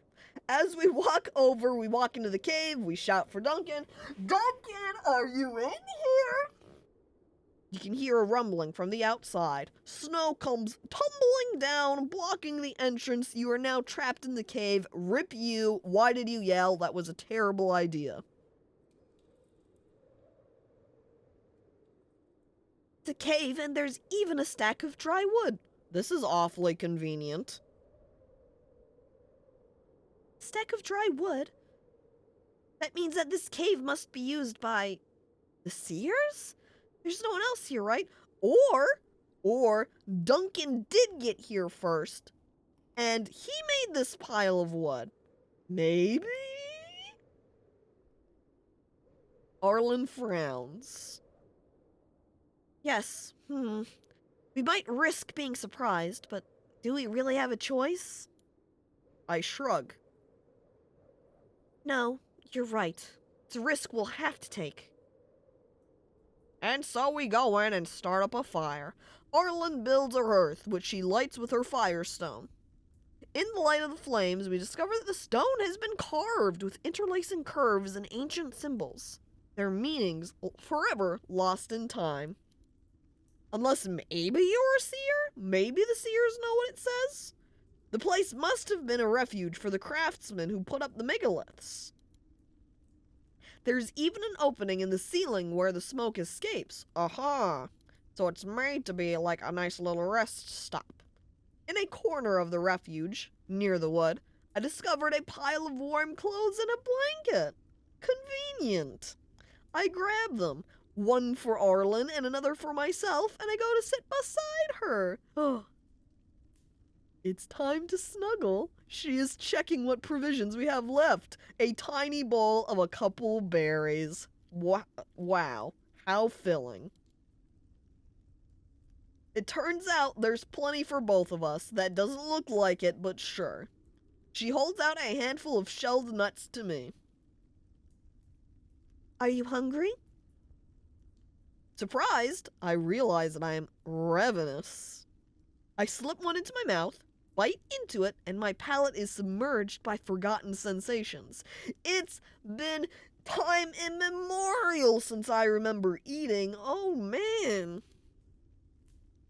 You'd think it was the first time you'd eaten a nut. I laugh, overcome with the joy of being able to once again feel, taste, and touch. Oh no, there's only one blanket. Finally, about Chihuahua. And hello there, J.T. Sappy, and welcome to the stream. I suppose you don't realize how good it is, after so much time of feeling neither hunger nor thirst. Forever since eating a nut? Yeah, a very long time since eating a nut. Arlen regards me mockingly. Arlen, stop it! Mean? If a simple nut produces that effect on you. She runs her hand through my hair with gentle tenderness, then abruptly grips it at the base of my neck and pulls me towards her. Arlen! Uh-oh, inappropriate. I let myself be pulled, willingly. We exchange a long kiss, followed by many more. Oh, romance! Yes! That was more than a kiss. Excellent. Love you. Love? In cave! Love can happen anywhere, chat. Even with the single person where no one else is. I feel like maybe that's not the right direction, because then it's kind of like we're the last two people in the world. We have no other choice but to love each other.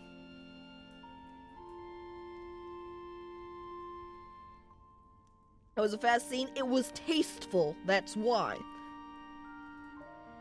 Later, Arlen takes out her flute and plays for me. I lay down, my head in her lap, and let her wistful, melancholic melodies lull me. Without noticing, I drift into a dreamless sleep. Now, though, come on, we wouldn't have been able to have that, like, nice kiss scene if we had run into Duncan again. I am woken by the pale light of dawn, coming in through the cave opening. The fire has burnt down to embers. We walk outside the cave and find Duncan, who has wrapped himself in a blanket outside. He probably came by at an inconvenient time and decided the best thing to do was just wait outside the cave. Arlen stretches and stands up. She looks at me with astonishment. Rowan? Yes? Your antlers. They've gone. Oh shit. She's right. I pass my hand over my brow, to be certain, even if I sense that she's right. She got rid of her horny. Jesus Christ.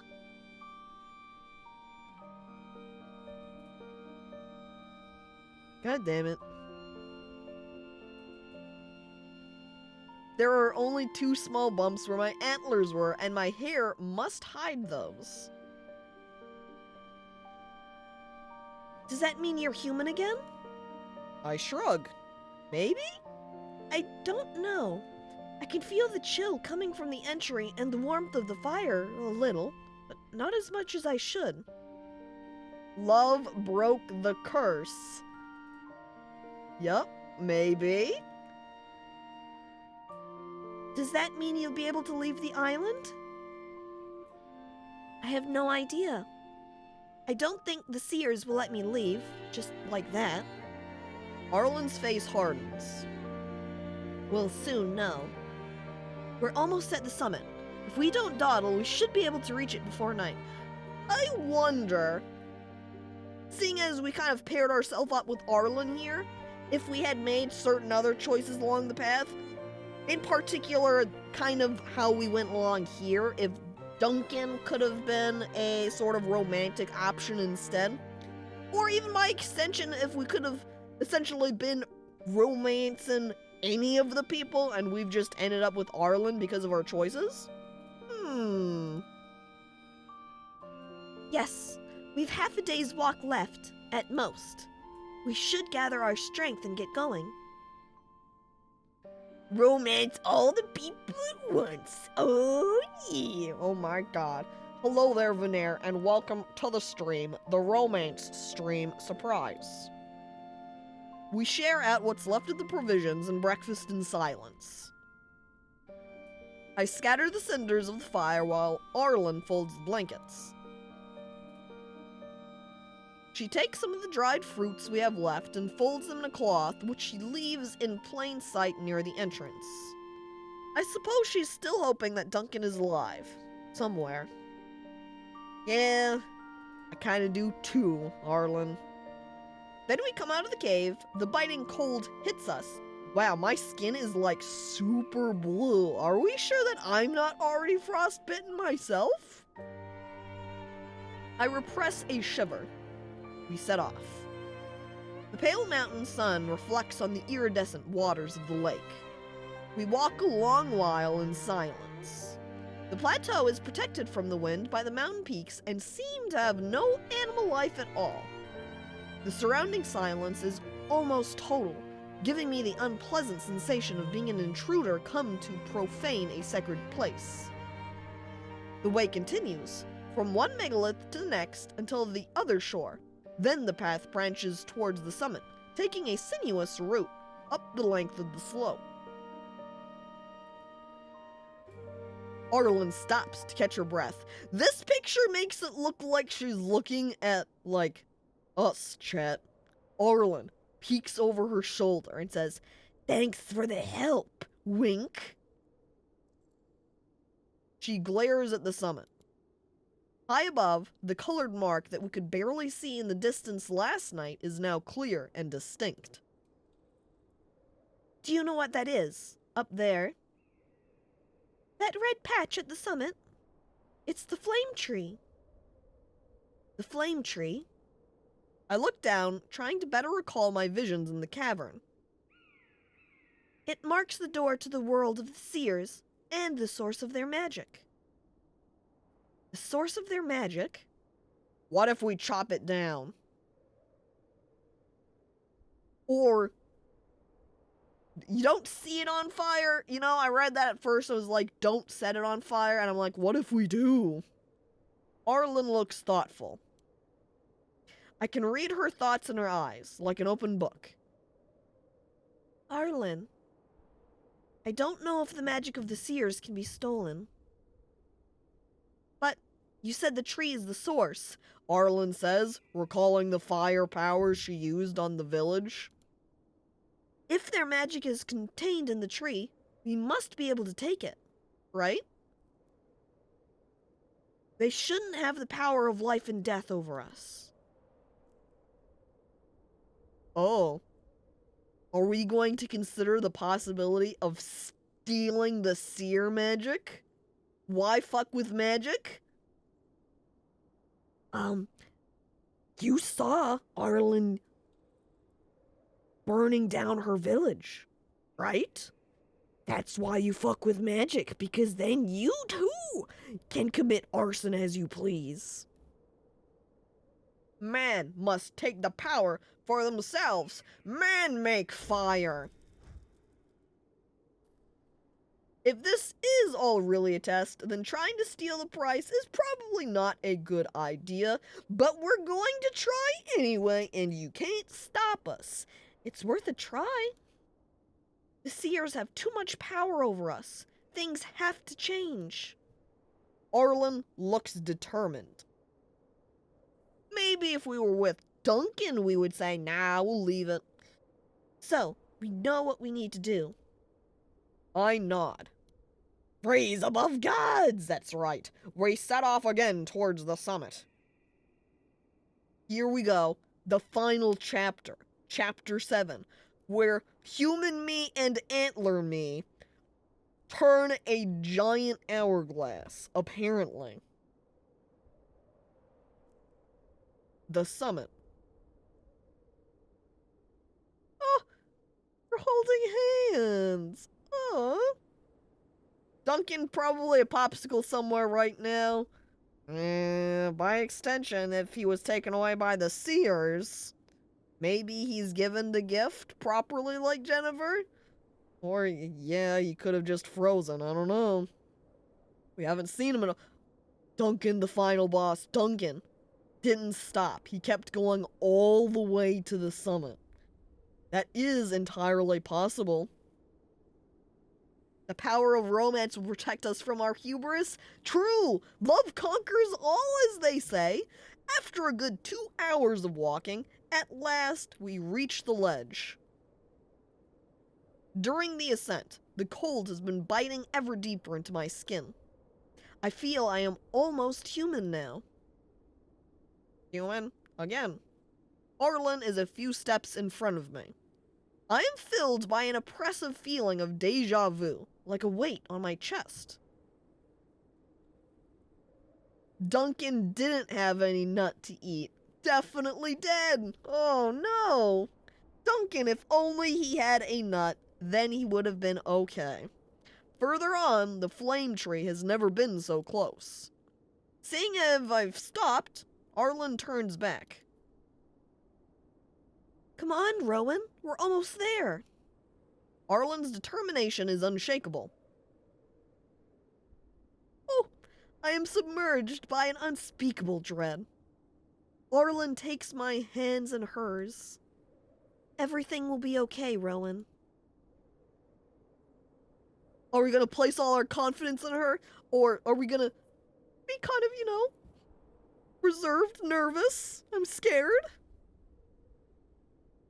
What are we going with here?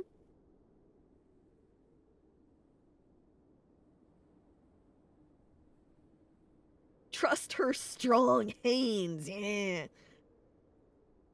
I am overconfident after I get laid. Go for it! I like that interpretation. Yo, we just had a good time in that cave. I'm feeling pumped. You're right. Thank you, Arlen. Nothing will be okay. You're both dead. And in death, love conquers all too. You're right. I try to get hold of myself, to put on a brave face. Arlen reads my doubts, my hesitation, on my face. She puts her arms around my waist and gives me a fervent kiss. A kiss of encouragement. I won't let them hurt you, Rowan. Oh, Arlen, my protector.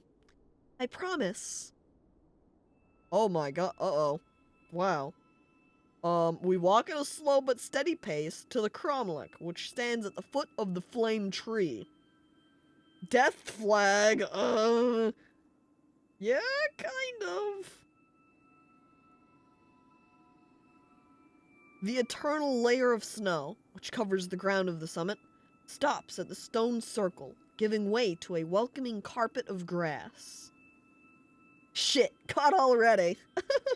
Just right afterwards, when we cross the boundary, the biting mountain air changes to the soft warmth of a summer's eve.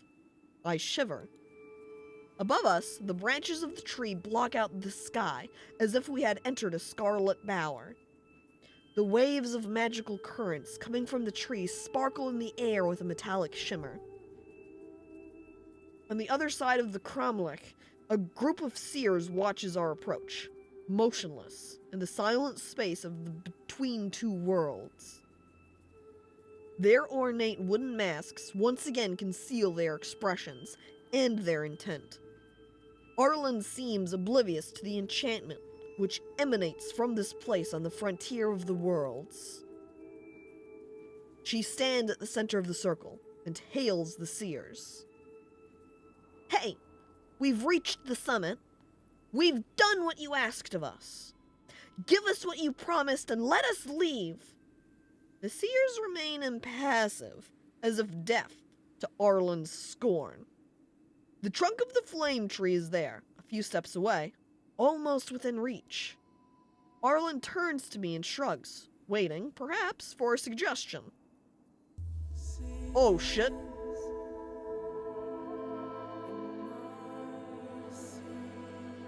Fucking Jennifer, looking badass over here under the tree. Suddenly, a familiar figure appears, skirting the tree to come between it and us.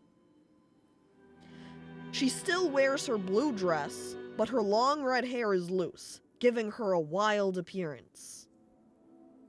She looks like some kind of shaman. As if she were one with the magic of the tree, she and it, both clad in the same vermilion shroud. What? Jennifer! Jennifer comes nearer, her head down, her face mournful, as if she reluctantly prepared herself for what is about to happen. She picks up her staff and stabs Arlen. Please, Jennifer. You shouldn't be here, Arlen. You weren't destined to reach the summit. See, so it seems like Rowan is interfering with people's fates, making them get here even if they're not supposed to. Arlen seems unnerved by Jennifer's appearance. She takes a step backward. Alright. Clearly, I think we're going to defend our girlfriend. Hello, we're not gonna stay away. We're gonna come out and help her. Defend Arlen. Something tells me I shouldn't have reached the summit either, should I? Jennifer turns towards me, her jaw clenched. That's right, we want to save our waifu. And yet, here we are. Arlen seems to have recovered her nerve, and she takes a few steps towards the tree. Jennifer watches her, looking frightened. Stop! I refuse to submit to the will of the Seers. Jennifer pulls a dagger from the fold of her dress and brandishes the blade at Arlen. Yep, I kind of figured this was going to be the case. If we're not going to do what we're supposed to do, they're going to have to take some violent action. Arlen, please. Arlen laughs. Do you really believe you're going to stop me? What? The Seers have begun to strike the ground with their sticks, chanting a ritual incantation in their strange language, which sounds like the wind and leaves and the rumbling of the thunder on the heath. A pain in my stomach makes me stagger. Jennifer, in a rush of desperation, throws herself at me, her blade before her. But Arlen intervenes between us. Oh, shit. Oh no, the unbearable agony drives me to my knees. Jennifer flounders after me, but Arlen holds her back. She turns and buries her dagger in Arlen's stomach, but Arlen keeps her grip, leaving the way clear for me. So now we've both been stabbed. I know what will happen. It has already happened. The Seers can slow me down, but they cannot stop me. I reach towards the tree. I cannot let Arlen die. I must not give up. 2 more steps and I am at the flame tree. I plunge my hand into a knot in the trunk. Behind the bark is a sickening, viscous warmth, as if the shape of the tree hides some animal life at its core. The tree is alive? Oh my god, I rip out the beating heart of the tree? Oh! I don't have the luxury of hesitation. I don't have time to consider. Hello there, PP Gamer, what a time to arrive, welcome! The chant of the Seers rises in the air, resounds in the earth, and the elements seem to respond to their call. I bite down hard into the ebony heart. I am blinded by a flash of light. The icy mountain air. The crimson leaves fall around us in a gleaming rain. I feel my antlers grow back in my skull. Then, the void. I am flung into the dawn of the ages. Look, her cape's like wings now. I know what awaits me. The unbearable weight and the solitude of the island, when man has not yet walked upon 2 feet. The time of the builders. The magical cataclysm that wiped them from the island. The standing stones swept by the wind, the snow, the torrential rain of the Mabon and Samhain storms. The guardian Seers descended from their ethereal world to protect the life tree. I cling to my memory of Arlen. I must not forget. Not this time. I watched the heathland cover itself in purple flowers. The grass yellow at Litha. The leaves of 100-year oaks reddening and falling to cover the mossy undergrowth with orange-brown mold. The first snows of Yule. Not a living soul. I patiently waited for their return. Then, they arrived. Except this time, I was ready to welcome them. This time, I hadn't forgotten them. They landed on the beach, then headed into the heathland. Arlen stayed alone this time, at the back of the line. I approach her. She sees me. Rowan? You can see me. Yes. Do you remember what happened? Arlen looks confused. I don't know. I've had a feeling of déjà vu since we arrived on this island. As if everything that is happening now has already happened. Are you a seer? No. I was human like you before. Now, we're all condemned to perpetuate a cycle.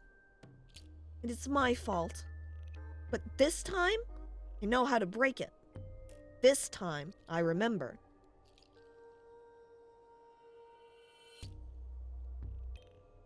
Maybe this version of Eric doesn't suck so much. I don't know about that one. I feel like they probably aren't going to change that much. This sunken is 6 foot 8 inches. Sure, sure.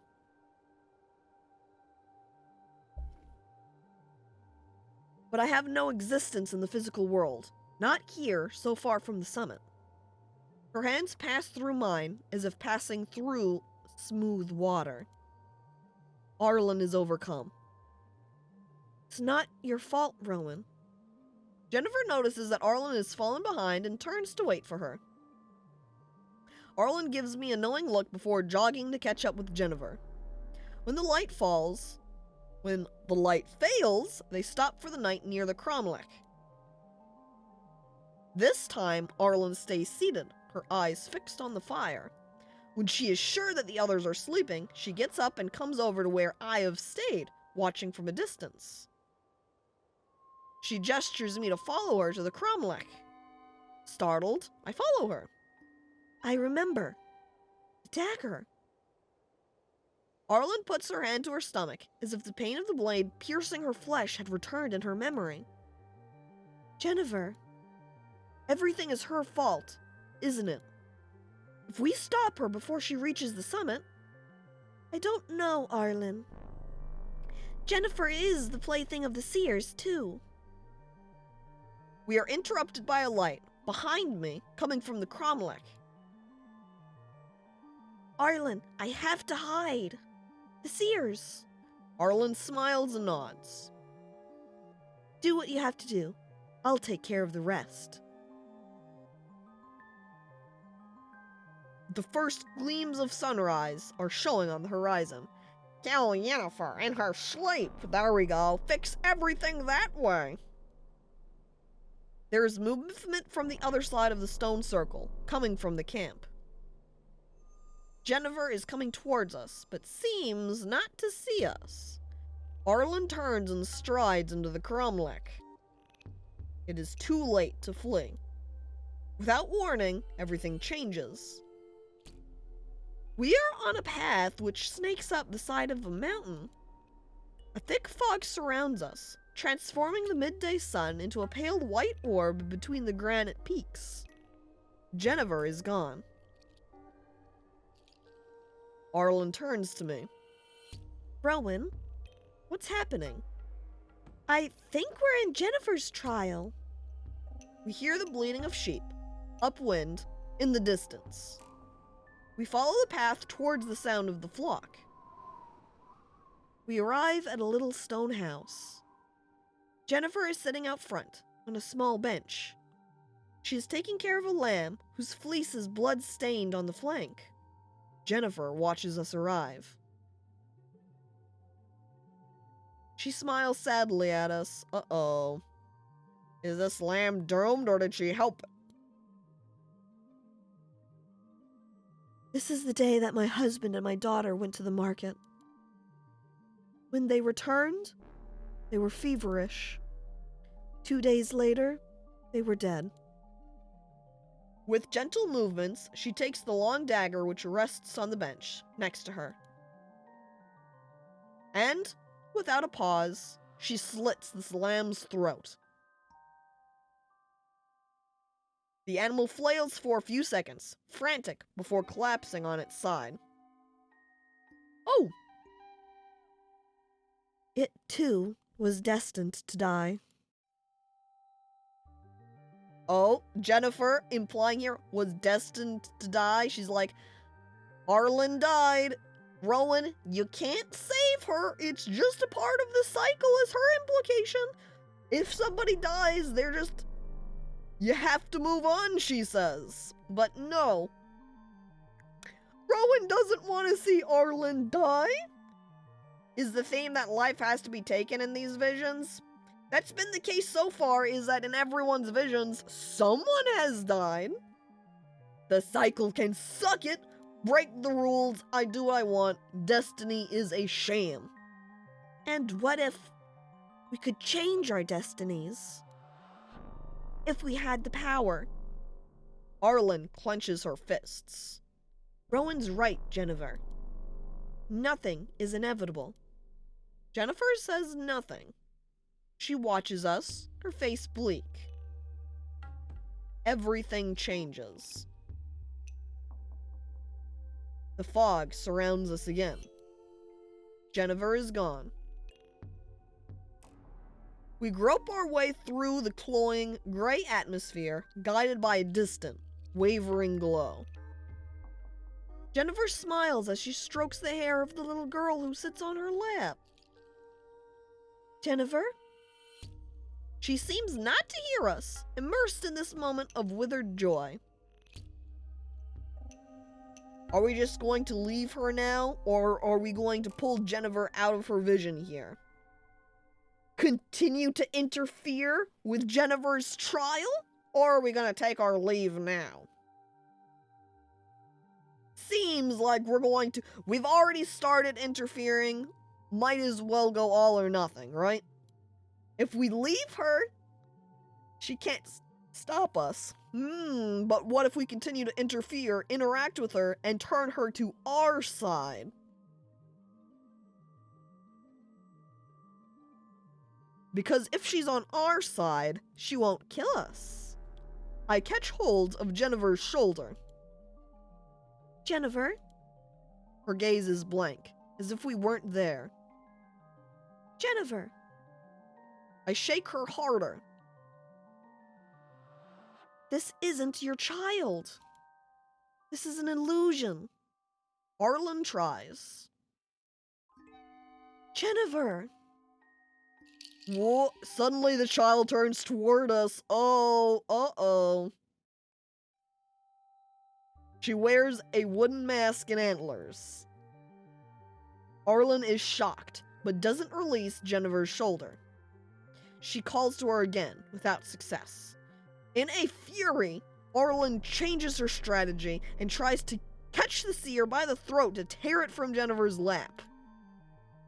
Oh my god, oh Jesus, Arlen, her hands pass through the child who disappears nestling into the shadow of the world. Oh my god, what if she kills the seer from doing this? Oh Jesus Christ.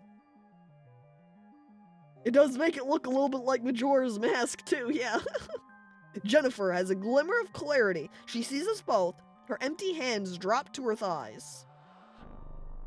Then everything changes again. A glacial wind wraps around us, driving away the fog. We are in front of the flame tree. Are we like skipping to each of Jennifer's trials that she's faced along the entirety of the journey? We're doing like a speed run, essentially. Above us, the branches of the tree block out the sky, as if we had entered a scarlet bower. The waves of magical currents coming from the trees sparkle in the air with a metallic shimmer. Kick the child, save the run. That's like what we did last time. Look, we could just run up to all of the seer children and push them all over. She's too broken emotionally to stop us now. That's right. Before she was hiding behind the tree with dagger and then stabbed us. This time she's over here by rock, crying. The waves of magical currents coming from the trees sparkle in air with a metallic shimmer. On the other side of the cromlech, a group of seers watches our approach, motionless in the silent space of the between two worlds. Jennifer sits next to one of the megaliths, which form the stone circle. She holds her head in her hands. Arlen strides towards the flame tree. I follow her. The seers begin to strike the ground with their sticks, chanting a ritual incantation in their strange language which sounds like the wind and leaves and the rumbling of thunder on the heath. Wonder if that means you made it so she failed the trial? That's possible! A pain in my stomach makes me stagger. This time, no one is there to block our way. I lean on Arlen's shoulder as she guides me to the tree trunk. Nothing can shake her determination. Arlen plunges her hand into the trunk and rips out the ebony heart. The seers are suddenly hushed and retreat to the edge of the circle. Arlen turns towards them, brandishing the beating heart of the flame tree. You are usurpers. She squeezes the heart of the flame tree with all the strength of her fist. It contracts and expands frantically as blood-colored sap flows down Arlen's arm. You can almost hear the chaotic beating. I join her to help her break, once and for all, the heart of the tree. There is a cracking sound, then another. The beats slow. We crush the heart between both of our hands. Weaken until they cease. The Seers are like shadows at the borders of the world. Arlen drops the heart of the flame tree, now lifeless, to the floor of the cromlech. There is a moment of uncertainty. Then day becomes night, and the tree burns itself up in a storm of flames. Arlen looks into my eyes. She whispers to me, "We're free." Then she takes my hand and guides me out of the cromlech as the ashes of the old world drift down around us. Achievement unlocked, the crow takes flight. So it seems like we've got the hand and the man ending. Mortals take control with their hands of their own flight. Or fate. Achievement unlocked, ashes to ashes. Mouths will be fed. Freedom. Sailing with no captain. Gone fishing. Embers. Team spirit. Oh, yeah. Look at us all hanging out here. Giving a hand. It just going through everything that happened, I guess. So, based upon my choices, that's what happened. There we go. That was the end of the game, then. There could have been a lot of differences from this. Yeah. That's what it sounded like it suggested in the way it described the game. That there's several different endings you can get. All the different choices you make are different. Like how it showed us at the very end, when we got the pairing between Arlen and Rowan with killing the tree. We had a man and we had the hand. So maybe there's an ending for each of the different types and a combination of them as well.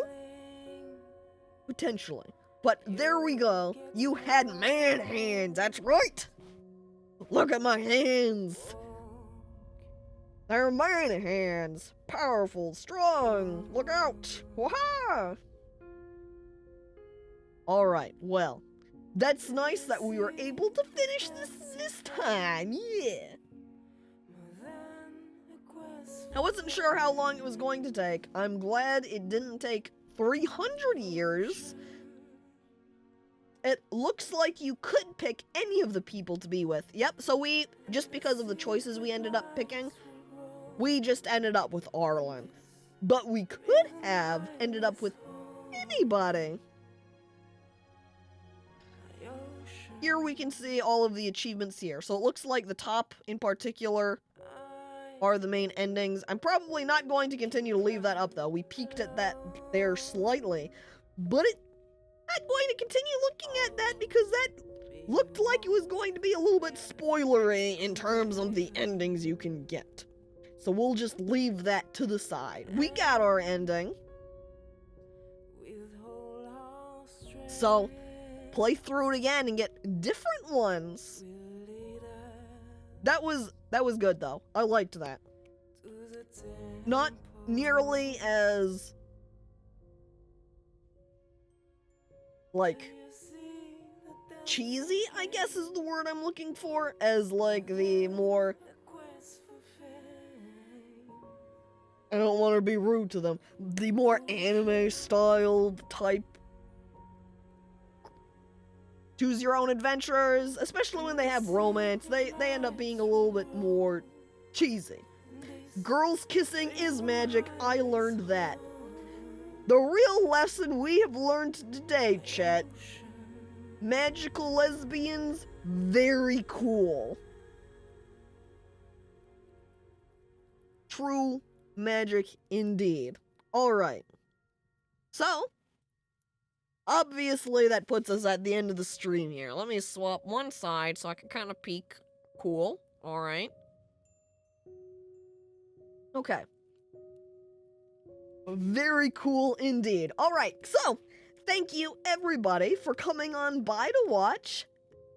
That was very enjoyable. I'm glad I came back to complete it. It was fun. I do like doing these sort of choose-your-own adventure games, though there's a lot less sort of, let's say, chat interaction that happens during them. But they are fun to do occasionally, so maybe some point in the future we'll do another one. It was recommended like the sorcery games. The only thing that I was a little bit unsure about for those is that they seemed like they would kind of run on the longer side, but it has some additional gameplay elements that might make it like a little bit more stream action. And what was the game I had been considering for tomorrow? Going Under, because that was recommended, and I was like, especially on the side of, because it takes place in like an office, I couldn't help but be like doubly humored by that fact, so I was like, maybe I'll play this. So probably we'll be going with Going Under for tomorrow. So I hope you all come by to watch that. And people using their channel points. So let me just adjust the counter here. We got 259. Save up until after emote is drawn. No, if you want to use them now, that's fine. It just means that I'm spilling over the amount, and it will just roll into the next time. So since there is 4 that have been used, that means we increase by 4. We're 63, so that means when I reset it, it will reset down and just be 13k out of 250.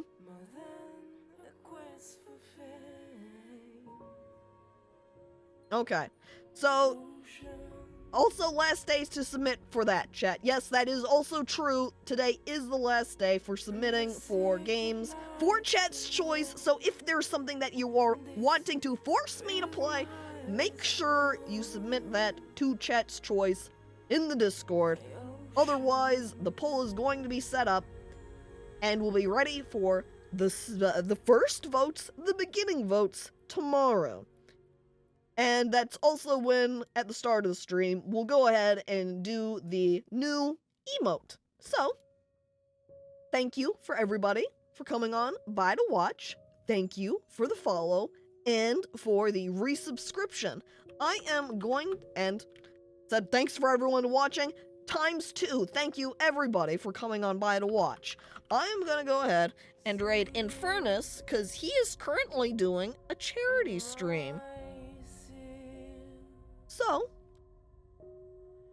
I'm sending you over there. Currently, he's playing Minecraft, so it's like a Minecraft charity stream. Go out and support it. Let's roll, chat. Thank you again, and farewell.